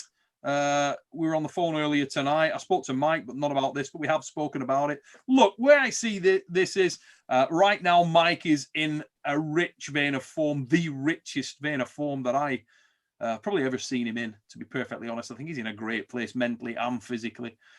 Mike does what he does very well. He's an evolving force. He's getting stronger. He's getting more confident, and he believes in himself probably more than he's ever done. And that makes him extremely difficult to beat. Stylistically, Devon is representative of a threat. He is a threat stylistically. Maybe as high a threat as anyone for a number of reasons. As I've said before, number one, he understands the King's move. He understands the nuances of Michael specifically and how he applies that move. He knows Michael very well. The guys have arm wrestled numerous times. It is more interesting than people think. Michael Todd wants to make a statement. Speaking to Mike, he wants to make it a sacrifice. He wants to absolutely batter him. Devon's just come off a serious illness. I don't know how much it's gone out of him. Devon tonight on the phone said he was confident that he can make a lot of ground back up. If he can come in really strong and if he can fight and hold center, he's in the match. Can he do that with Mike right now? I don't know, because I don't believe. This is the thing. I said to Devon, the guy that pulled with Dave Chaffee, the Devon that pulled with Dave Chaffee, that's a very strong individual, and I would like to see that guy, how that guy would do with Mike. And straight away, the honesty in Devon came out straight off the bat, and he just said, yeah, but you got to assume that Michael's moved forward as well. And that's a very true statement. Not only have you got to assume that, you can bet your farm on the fact that he's moved forward. Michael's had times in the last 18 months that he's been under major pressure, major stress, hasn't been as focused as he could have been. Right now, not that dude. He's very focused. He wants to win. He's concentrating on arm wrestling a great deal. In fact, if there is a threat for Michael, it's that he'd get burnout from being so focused on it. You know what I mean? Because he's committing to it now. He's doing what he loves to do, and he's right in the thick of it. He could sign himself up to do that many bloody YouTube engagements and collabs that he falls off the wagon a little bit from his training perspective. But if he keeps the momentum he's got right now, he's going to be a very, very difficult man to beat. What about the Devon who showed out to pull like Wagner? Yeah, I put them in. I put him in the same time frame, mate. To be honest, I don't think there's a great deal of difference in him at that point. So what's your prediction? What is your actual prediction on the match? What's the number and who's winning? I've got 40-60, so I'm going basically, if they pull 6 rounds, I'm assuming it's going to be 5 rounds. I got Mike by the odd round. But I think Devon, if Devon you're there 2-2, and then the decider will be Mike again. I think Mike can come out the blocks early and can jump on Devon just on a sheer top end perspective.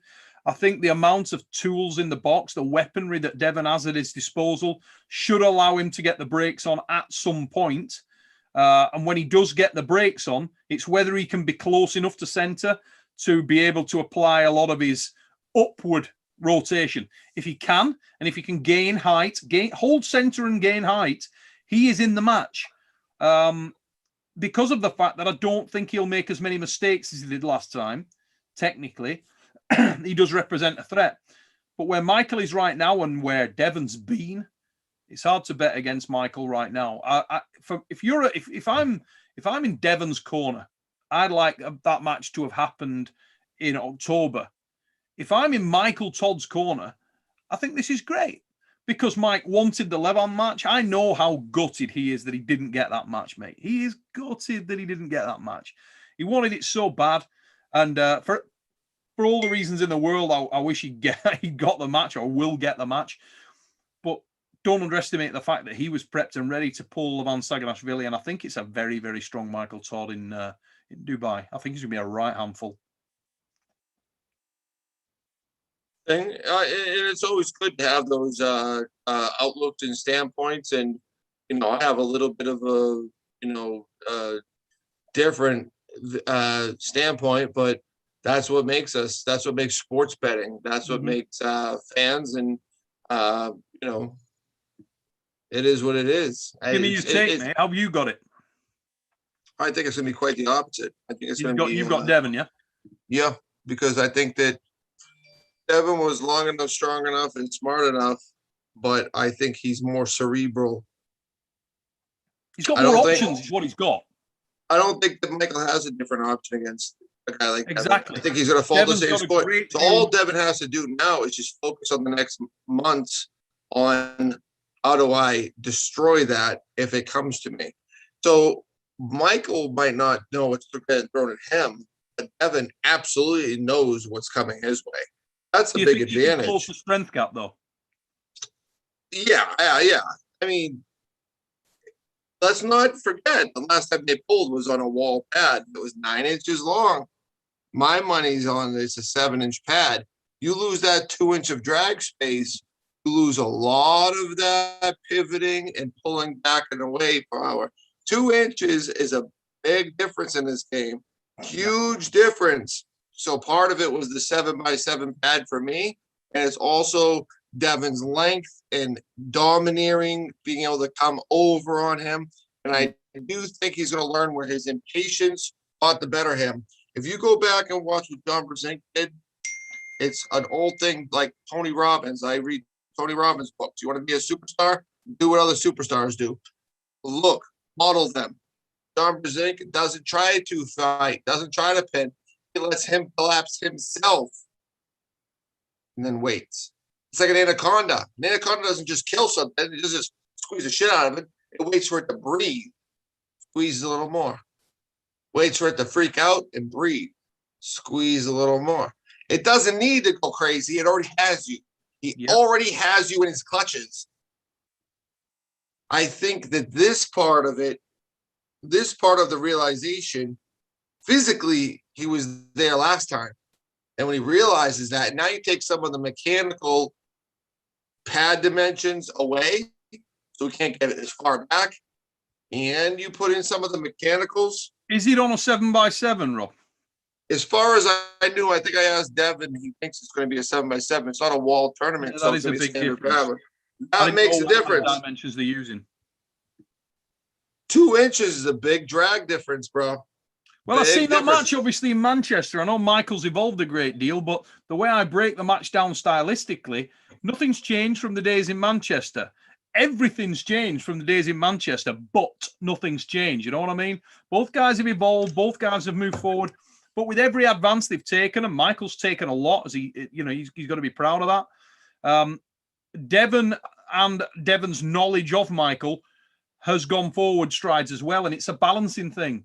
I think that's balanced itself out. My only concern for Devon in there is the fact that, well, there's two things. Firstly, Michael Todd is supremely confident. And when he's supremely confident, that's a very, very strong version of Michael Todd you're getting.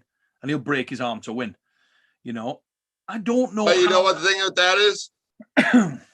All it takes is to feel doubt in that confidence, even for a fraction of a second.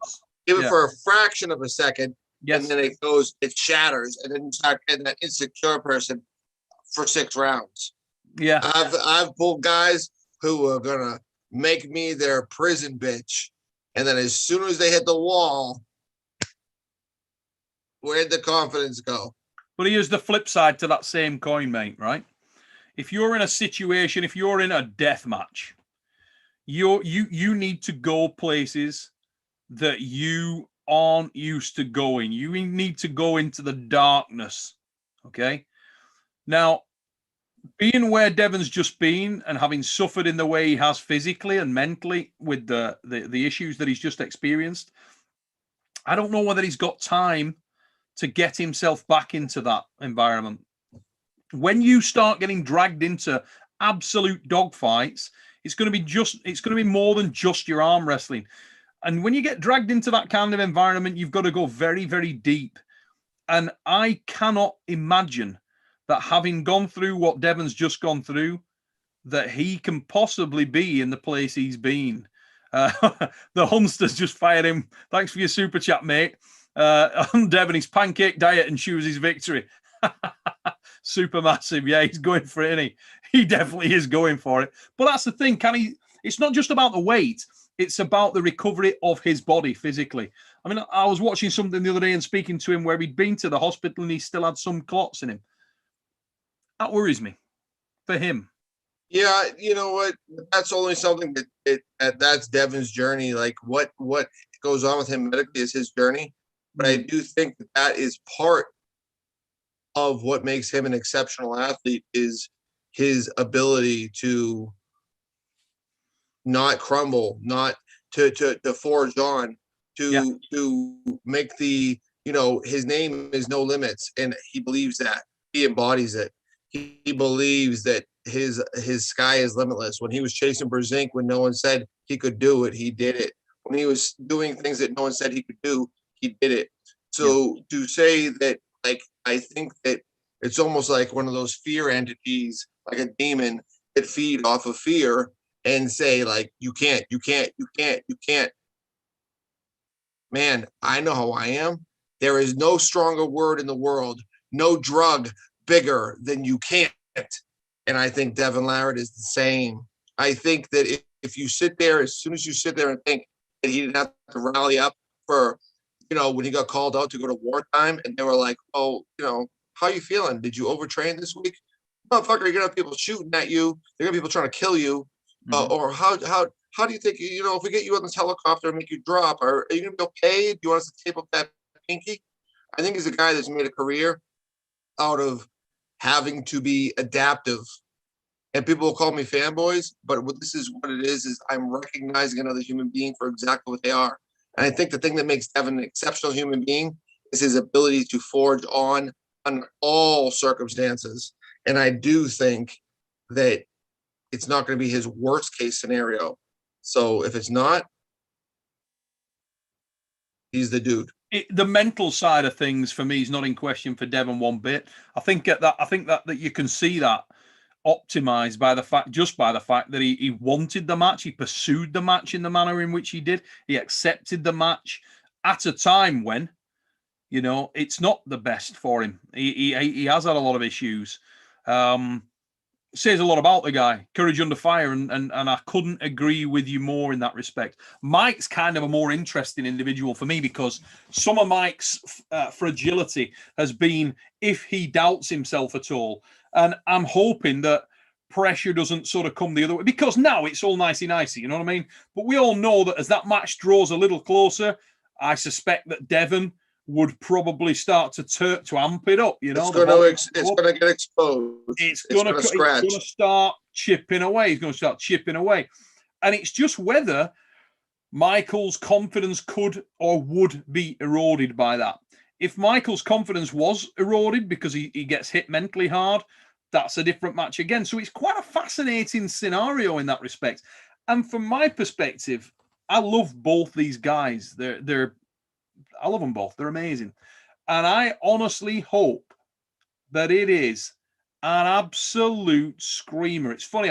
I answered a question the other day. A guy sent me a note saying, what's the best arm wrestling match you've ever seen? The best arm wrestling match you've ever seen, you can say, what are we judging it on? Are we judging it on just the way the match went down, the twists, the turns, the comebacks? Because Frodo Hoagland's been in a hatful of those bastards. Ron Bath, Yoshi Kanai was an incredible arm wrestling match. But if you're encapsulating one awesome moment in arm wrestling that was truly remarkable, where you could feel the energy coming off the whole arena, it is unequivocally, without question, Arm Wars Acid Rain, first meeting of Michael Todd and Devon Larratt. And the reason for that was because the match delivered on every single level. And you could feel the anticipation. You could feel everything in the air. You know what I mean? Everybody could. The whole frigging assembly that was there for that card could feel the energy coming off these guys. Jesus Christ, when Michael Todd pinned him that first time, he nearly exploded. He was so revved up. And that had been building. It had been building, and it was amazing. You could feel the energy from the crowd. The place was packed. It was awesome. Massive crowd there. We had like 12 to 15,000 people in the arena that day. Wow. Sick. That's sick. Yeah, I mean, it's not to say that it's not to take anything from Michael. I mean, he's obviously in the spot he is because he's earned it, and there's nothing weird there. It's only because we were talking about Devon and a prime Devon, and we all have opinions. But again, it's like the someone versus someone conversation. Is he in the conversation? Of course. I mean, he could show up and be super fired and confident and just do what he does. I mean, if I was to be given odds right now, I wouldn't make a lot of money either way. I just give a humble opinion, but yeah, I mean, they're both great athletes for sure. I mean, to think that they're not going to come in shape and fit and strong and huge, they're gonna probably the biggest we've ever seen both of them. The biggest we've ever seen both of them. Going to be coming in. Yeah, no one's going keto friendly on this diet. No, not at all. They're carbing up. Jared Terriolt's just come in with a super chat. Thanks, brother. Desperation Pinocchio for the win. Another Devon fan there. He's got you back on that one, Rob. You both got him. Let's have a look what we got down here. Hutchens versus Gasparini. Says Clark's 93. I love that match. I like that match a lot. It's one of those can he get the brakes on, because Hermes hits hard. Very, very aggressive. And he controls the wrist and hand. He collapses people's wrists and hands like it's his job. Hermes Gasparini is a force, guys. And he, as everybody knows, he's going to be back on the scene. We can talk about Matt Mask and him. If Rob's got any comments. We've got another super chat has just landed, I believe. RBJ versus anyone at Arm Wars October will be great. Sasho ideal. Yeah, mate. I've already got my ticket. I'll tell you what, Dan, we are going for it. That's from Dan Earthquake, good dude. And Dan, we're going for it, mate. We're going to try and get that. Obviously, you'll have heard Rob talk about his willingness to pull Sasho. We'll try and get hold of Sasho and see what we can pull together. But he's pulled everyone in the world, in the whole world, but not the whole world, because he's never grabbed a fucking guy like me. Mighty Silverback. It's been a great show, lads. Cheers, mate. I'm not sure how good it's been. I've been trying to keep track of some of these questions. I hope I'm doing a reasonable job at it, lads. I'm sorry if that ain't the case. Let's have a look.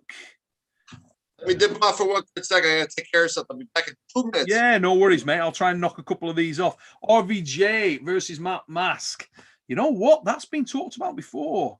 That has been talked. It's not so silly. We talked about that before, and I'll probably come back to that with Rob when he gets back on here. But how would Prime Dave Randall rank today? Harrison Smith has stated. You know, Dave Randall, very big guy, a very powerful lad.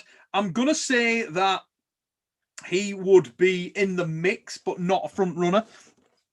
For me, Dave was little bit one-dimensional in the nicest possible way. He did have a lot of ability and a lot of power in the hook, on the inside techniques. The press was his go-to.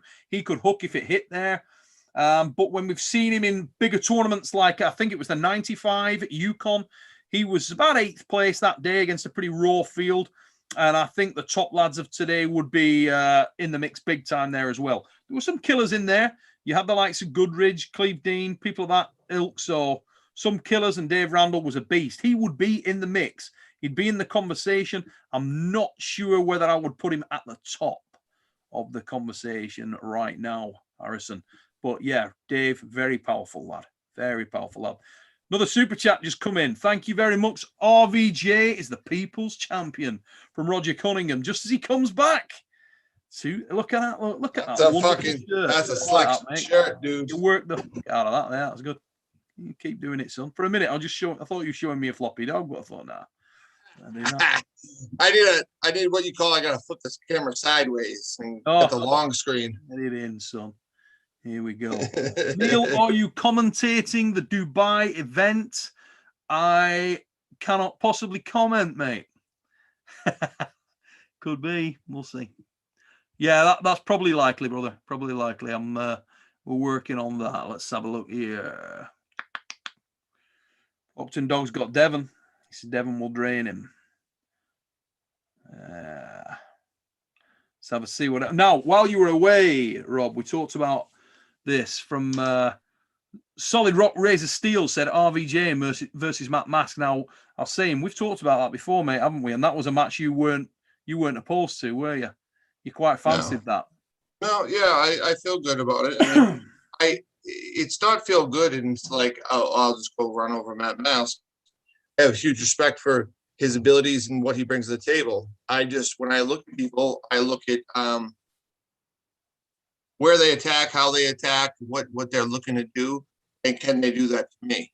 And in the worst case scenario, how can I freeze them? Do I have the ability to freeze them? And I always back myself, and I just think that he's a guy who his predator landscape is take control of hands and wrists. And I don't think he can do that to me. And I think if it stopped, my arm's stronger than his. So, there was a posting on Facebook a little while back. Maybe I don't know if it was months ago, years ago. It was a while back, and he got a little bit upset about the notion that little old me thought that I could beat him. But my opinion is the same. That'll be an interesting one when they have the rematch. We'll see how that goes down with Hermes. But yeah, it is an interesting match. It's always going to be a good match. We got here one a little bit closer to home. Emmanuel Neal, who do you think will win? Paul Maiden or Alan Guerra? Alan, based in the UK right now. He's actually in Lee, where Club Torch is based. I spoke to Alan the other day. I'm not sure how committed he's been recently, Alan, how much he's had an opportunity to train. I don't think he's at his peak. I think Paul Maiden's a bad match for Alan. Alan is a containment arm wrestler. He's not the fastest arm wrestler in the world, and he's got a lot of power on the inside. I got Paul Maiden on that, though. I think Paul is an exceptionally good arm wrestler. He can really arm wrestle. He's got a lot of options. He's a bigger man than Alan. Alan would need to be his very best, I believe, to be able to put the brakes on Paul. And even at that time, I think Paul has a lot of weapons there. Just an actually, when you look at Alan's win list, some of it almost and listen, this isn't a knock on Alan, but some of it almost doesn't even make sense. So he's beat Jason Vale in the straps. He beat in the straps. He beat Eric Wolf in a hook. And then he also beat who was the other kid he beat? He beat someone else who's the good top roller from California there? Brian Brandon.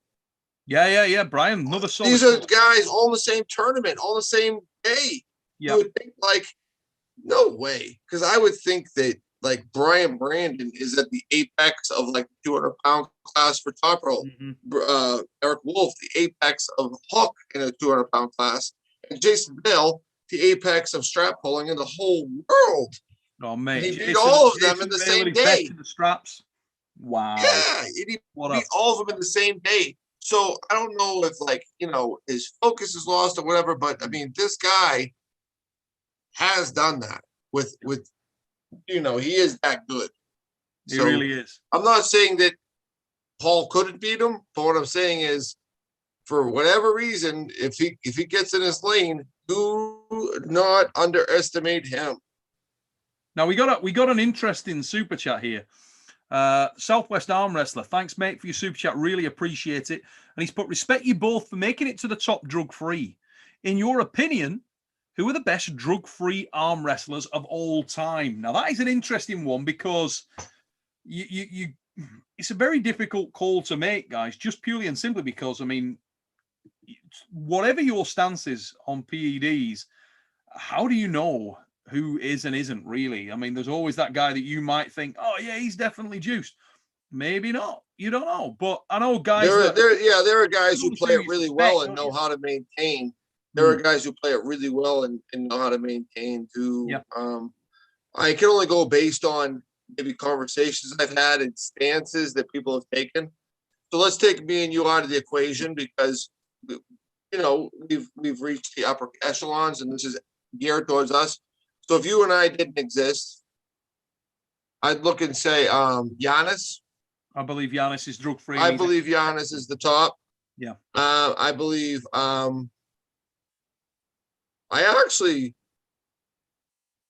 Ooh, I'm not sure because I know he's a little checkered, but I know he's probably checkered like me. I think Cobra Rose is checkered in a party sense, not in a take a steroid sense. I agree, mate. I agree. That's the case. He's checkered like me. Like, listen, Cobra, if you watch this, Cobra was coming in.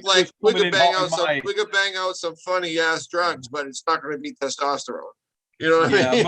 But Cobra was in his day. That's a bad man. Let me tell you right now. Right, we were talking like before he got in his car wreck and he was, going over on, busting everybody. I would say, Andreas Rundstrom's another one. Andreas, yes. But then you don't know, like Denny Dubray, another one. But then you have Johnny Walker. Do we know anything? Do we know like what people have done?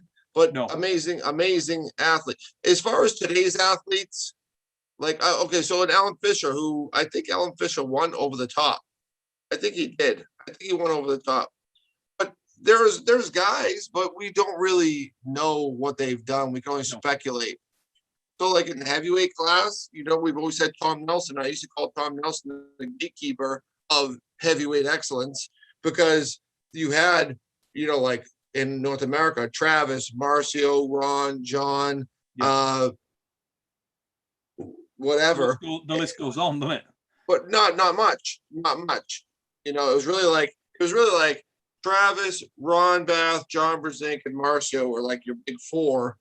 Oh, you're just North America. North America. Oh, okay. And at that time, there wasn't a whole lot outside of North America. You're talking 10 years ago that were going to be a real threat over here. Maybe one or two guys in the heavyweights, but not huge. Those were the dudes. So yeah, and he was a very strong lad, and he's got some very impressive wins as well. But he was like that guy that was like the gatekeeper. He wasn't there, but he was like the gatekeeper. But he was a natural dude, and I can only say he's natural because him and I have had similar conversations through 15 years of this stuff, of his angst towards the PED use. So do I think that if he was natural, he could have gone higher? If everyone was natural, he could have gone higher? Yeah, he might have been a top dude. I think Herman Stevens is natural. Yeah. And I think Herman Stevens is a very, very good arm wrestler. I think that Engen Circa, his becoming Engen Terzi, was a natural runner. I think back in the day, Engen was a natural runner. Yeah. Not. I'm trying to think. I'm trying to. My mind sort of. I mean, some of the things as well with these really giant guys, the really big guy. I mean, Cleve Dean, was Cleve Dean juiced? I'm not sure he was. I don't know. Okay, so Cleve is probably the one heavyweight that we could put on the radar that was probably free. I would say he got by on his. He was just a gifted guy of strength and size, and he got by. And I do think that he got exposed by guys who might not have been clean. But I do think Cleve falls into the clean line. Yes, I if somebody told me Cleve was clean, I wouldn't argue that at all. He's just a big guy with gifts, and he knew how to use them, and he got periodically exposed. And there's been mate, if I had time to sit down and I love this question. There's not many though. There really isn't. Not many. There's been guys come into the sport though that I've thought, you know what, I'm pretty sure that guy's natural. Andreas is a great example of that. But Luke Reimer from Canada was another guy. The Reimer brothers, but Luke Reimer was another guy that I'm pretty sure was a natural arm wrestler. He was a great arm wrestler, mate. He was a fabulous arm wrestler. Yeah. The other guy I'm going to throw into that mix, right? What about Sharon Remez? He was one I was thinking of, but I don't have enough data on him. I've only seen him pull like Cobra and Gary Goodridge, and I've only seen snippet videos of him. He was another one that I was going to say just about a minute and a half ago, but I wasn't 100% sure. But of course, one of the all-time greats. You never can be 100% sure, and that's the complexity of the issue. But one thing I'll say is that Sharon Remez was a tremendous arm wrestler. I mean, Fuck. What we do know is there was a time that certain people were clean before a time and they laid a resume down before a time, and then whatever happened after. So there could be a before and after, but to ask the question of who's who, it's impossible to know, but we do know there are guys that can speculate on that are clean, that have been clean a lot of their career, and regardless, still amazing. Absolutely exceptional. And while we're on that topic, let's not forget about the ladies, because ladies like Fia Rasik, Marlon Kleinsmith, and other great arm wrestlers, Heidi Anderson, exceptional arm wrestlers that I am pretty sure were clean. So yeah, some beasts in there. I want to take my daughter on vacation to that wherever it is that they are. No, where they are. Yeah. Those girls are that gym. I saw her on the internet, and I want to take her on vacation so I can see. The Stoudemont gym. Just take her there, because I think seeing other girls and other people like her that are super weirdos would do her so good. And I tell her, I'm like, there are girls that are heroes of their country for doing what they do. They really are. I mean, what a place. Here we go. Dennis Ciplenklops in the Troll Army. Does RVJ think he can take me on when I'm in peak shape? Who? Dennis Ciplenklops. It's another one of the. It's another one of the Troll Army, mate. They're all in here. Love the Troll Army. They're popping up all over. I think at the moment there's how many we got in here? I've seen a few in here. There's a lot. Yeah. I've seen Bart Simpson Wood, where it's like Bart Wood looking like Bart Simpson. It's great. Let's have a look. So what do they want to know? What do they want the truth to? I think he's winding you up on that one, mate. But if he's not, yeah, I think he's saying, could you do anything with a peak Dennis Ciplenkov? I could do something with Dennis Ciplenkov right now. And in 10 years, I'll do a lot with him. Yeah, here we go. Yeah, he's got the arm wrestling opinion. Rob's daughter has bigger hands than me. I'm a 26-year-old man. She has got it's because her dad's hands are fucking freak. Yeah, you know what? She is a certified. Everybody wants to think their kid's a weirdo. She is a certified to feel it. She is real good. She goes to practice with other adult women who are like 5'8", 5'9", tall girls. Yeah. And they'll come down on her and these girls are girls who arm wrestle. These are girls that arm wrestle, because we went to practice a couple of weeks back, and I brought my daughter there, and there was no other little kids there, and I was like, fuck, what am I going to do? Mm-hmm. And there's a girl standing around there who is, somewhere between me and Heather. She's probably about 5'8", 5'9", and she was like, oh, humming and hawing, and I'm like, oh, well, my daughter will pull with you. And she was like, I'm like, okay. So I found out she was a good arm wrestler, and Gabby was just able to just grab her and just, as soon as the girl felt it once, you could tell she didn't want it to happen again. She did not want it to happen again, and she was laying in. And I was like, Jesus, Gabby. And your daughter's what, 12? Just turned 12. Yeah. She's just she's just a mutant. I have her grab things. I'll put things on the weight stack and go, Gabby, see if you can grab this and just rotate it towards you. And so I would be like, crush. And I'm like, Gabriella, she's like one of those Irina Makivas. Like, she's one of those weirdos. It's like a man in a little girl's body. It's like we were saying a minute ago. It's that genetic weirdo that you can't do anything. We were talking about it in the PED conversation the other day. I mean, at the other minute, I should say. You can't account for that. I mean, somebody like, let's think of a good example of today. Somebody like Cadet. Oleg. Well, Oleg's another one, yeah. Alex Kadetcha, Oleg. You get the odd one where you're like, what do you do with that? I mean, Kadetcha's a... Sometimes you just got to eat it. You got to just eat it and say, like, they have something that's super different, and you can either sit there and wonder, or you can figure a way around it.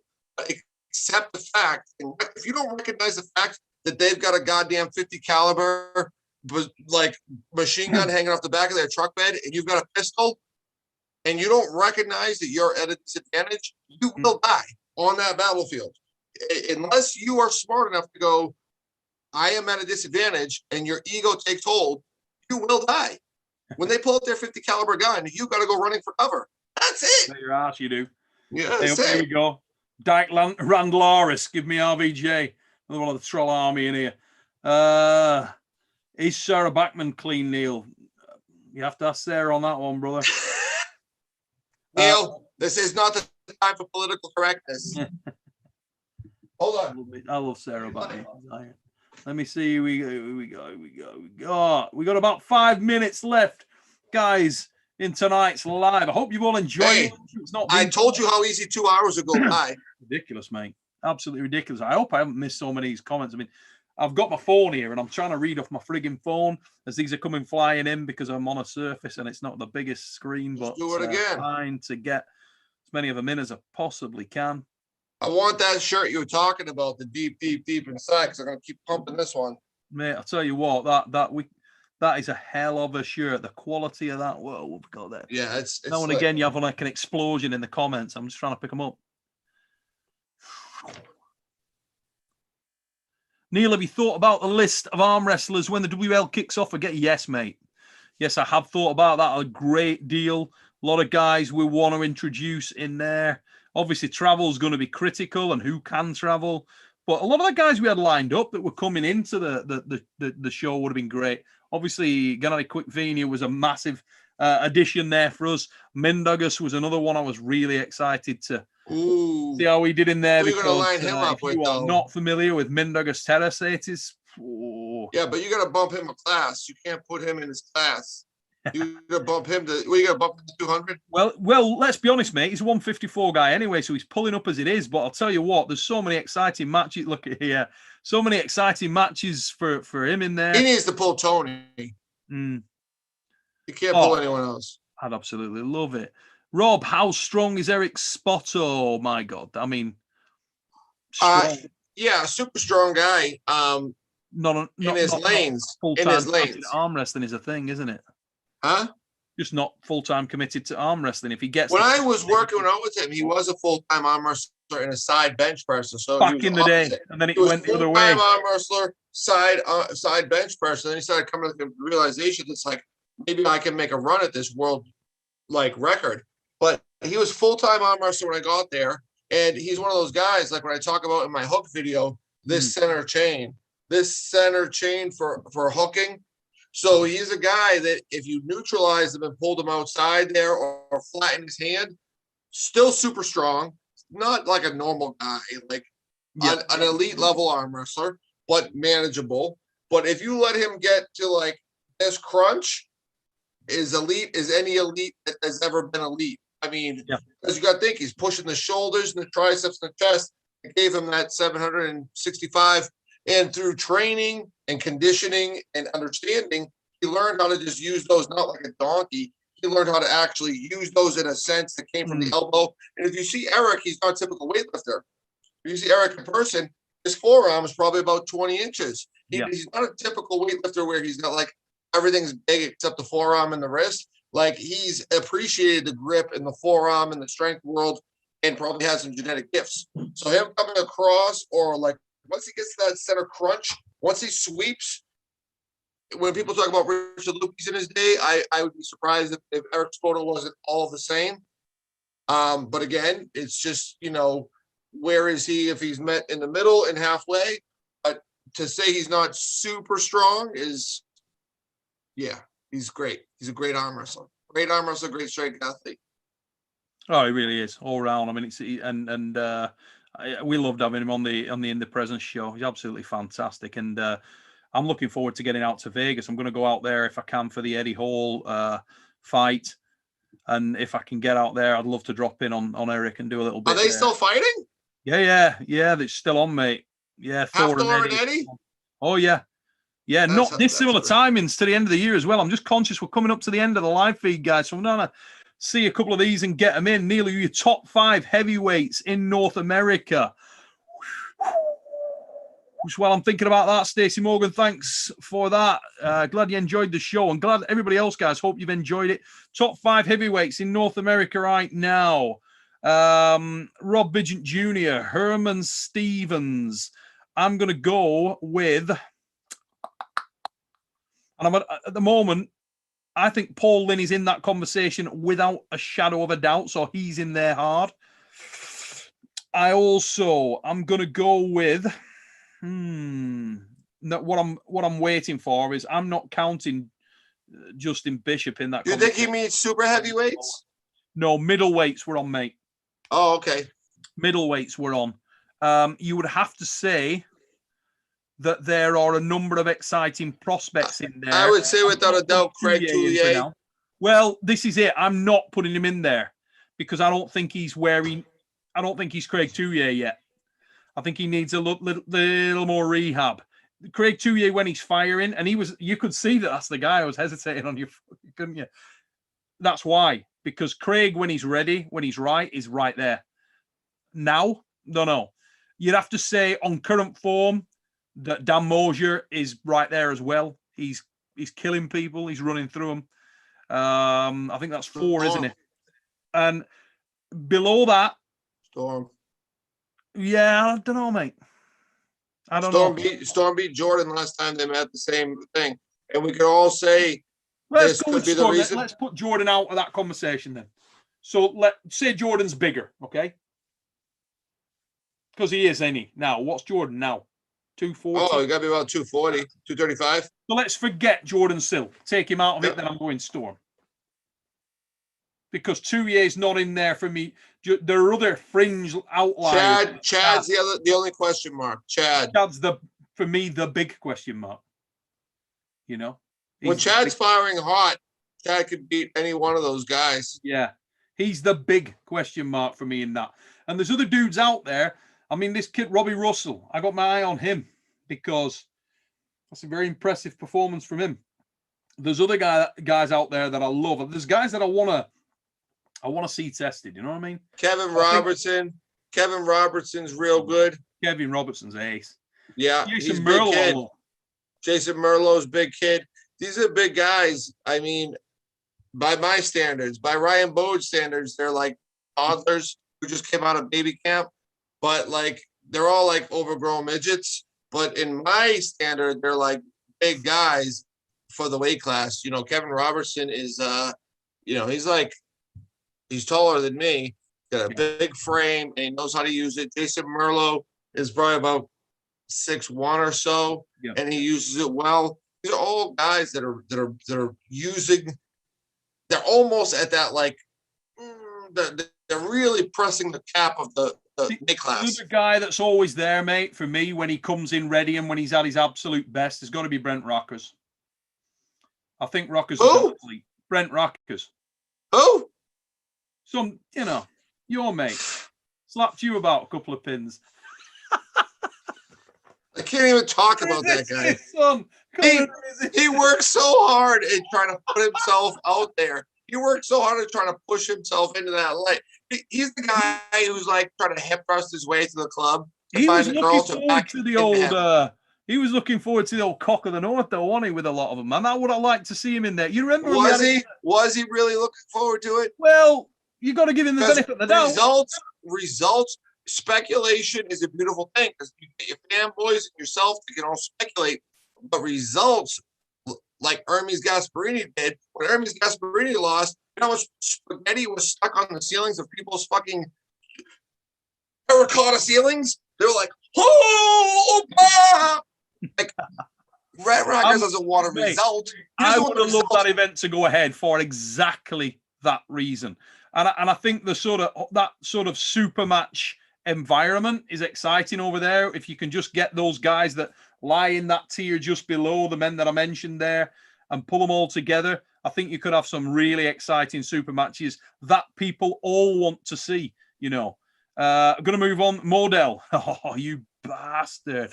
Love your super chat, mate, but you're killing me. We're just about to go off air, and he's gone on to the Queen's move. He says, what do you guys think about the Kings, the Canada Goose, the Queen's desperation move, whatever you want to call it? Bad for the sport, question mark. Bad for the sport. You take this one, Neil. Mate, my opinion of the King's move is as follows. If it is observed correctly, I have no problem with it. I've pulled a number of guys over many years that pulled the King's move. I appreciate its effectiveness. I think aesthetically, it is awful to watch. I'm not a fan of the aesthetics of the King's move. I am a fan of the effectiveness of the King's move in terms of what it does and how difficult it is to beat. I'm not emotional about the King's move. It really doesn't upset me, bother me. I'm not that, I'm a bit of I am a little bit of the camp that, look, if it's legal, I'm not bothered. It's like a fight, isn't it? You don't go into a fight and say, oh yeah, but you can't do that. It's a fight. I'm from a fight. From a standpoint of what arm wrestling is supposed to be. Let's just say what it's supposed to be. Arm wrestling, there was a time back in the day that some fucking guy rolled up onto a Viking ship with a log, or somebody in a pub, and they saw a guy, one was a log and the other one used to sling granite stones. And they were like, let's arm wrestle. They wanted to see who was muscularly more strong to pin and open the other guy's arm. Pins happen from opening an arm, from opening a joint, from pushing down, from pulling down, from wrist control, from arm control. It comes when you open them up.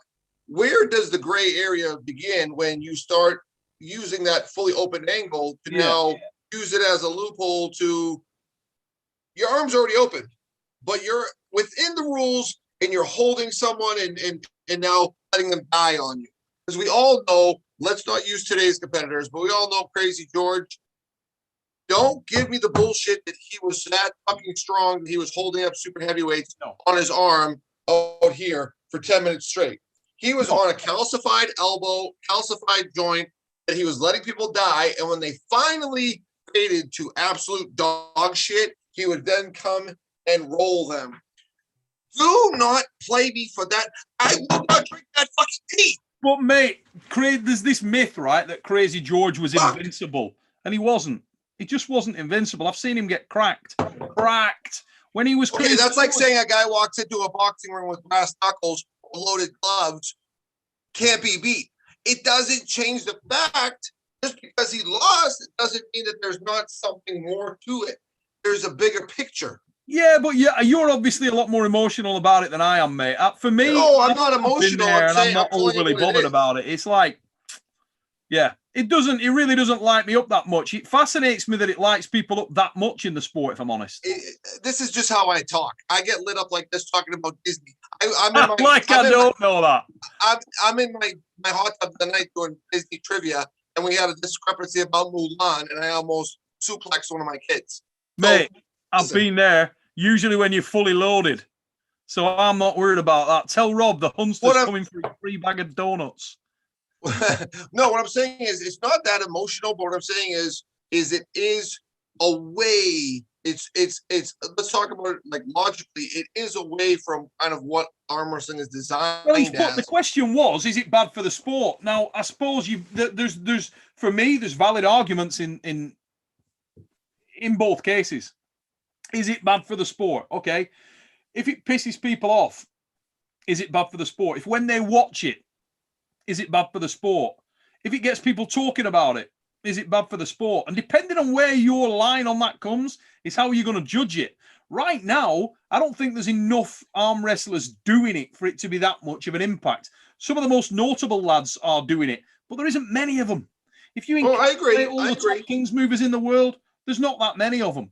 On one side of the pond, there's not that many of them even competing in the entire league, if you take the PAL. So, I think, put it this way, if the King's move destroys the sport of arm wrestling, we might as well all give up.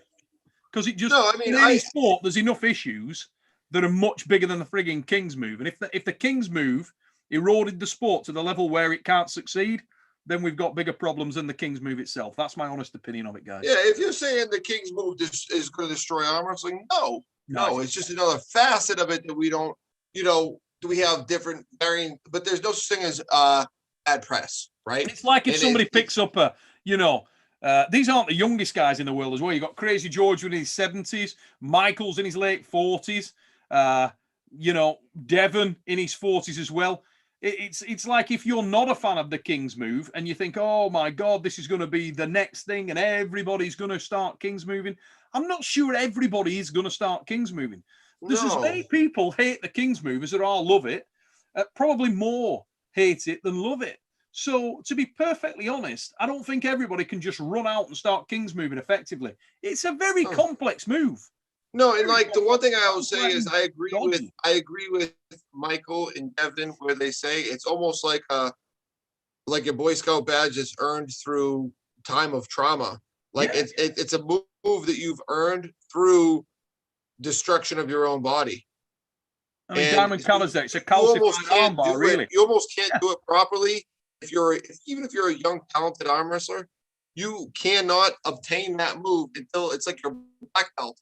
Until you get that's where Derek's original sort of classification came from, isn't it? And the old, I used to piss myself laughing at the old, if you haven't seen it, go and check it out on the old High Hookers video, the Canada Goose. Before it was originally termed the King's move, they did a video called Canada Goose where there's a guy living in Devon's basement. And that is one of the best. That was class. Have you seen that? Funny. No. Get yourself over there. Check it out. Devon will send you the link. I'll get him to find it. The Canada Goose. Absolute brilliant skit video done years ago about that. Let me have a look. Now then, guys, we're going to wrap it up very, very shortly, but I'm just making sure that I haven't missed anything. And then we're going to bring it to an end, I think. We've been on here for about 2.25 hours. I'd love to stay on longer. We're probably going to do this at least once every other week, guys. If everybody's enjoyed it in the chat, hopefully you guys have. We're probably going to do it every other week initially, see how we go on.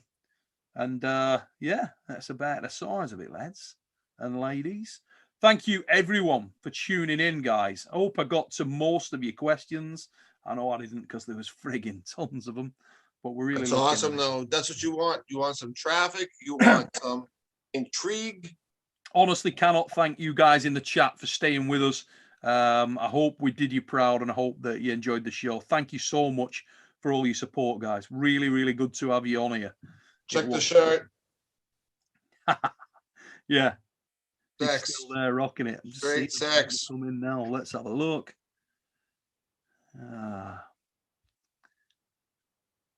Yeah, guys, we are about 2 hours in and we're going to have to wrap it up around there. So hopefully, please don't send in any more questions. We don't want to sort of miss any or stop anybody's questions on that. Rob, I want to say a massive thanks to you, mate, for tuning in. And ladies and gents, hope you enjoyed our first ever live here on Supernatural Strength channel. And until we see you next time, take it easy, peeps.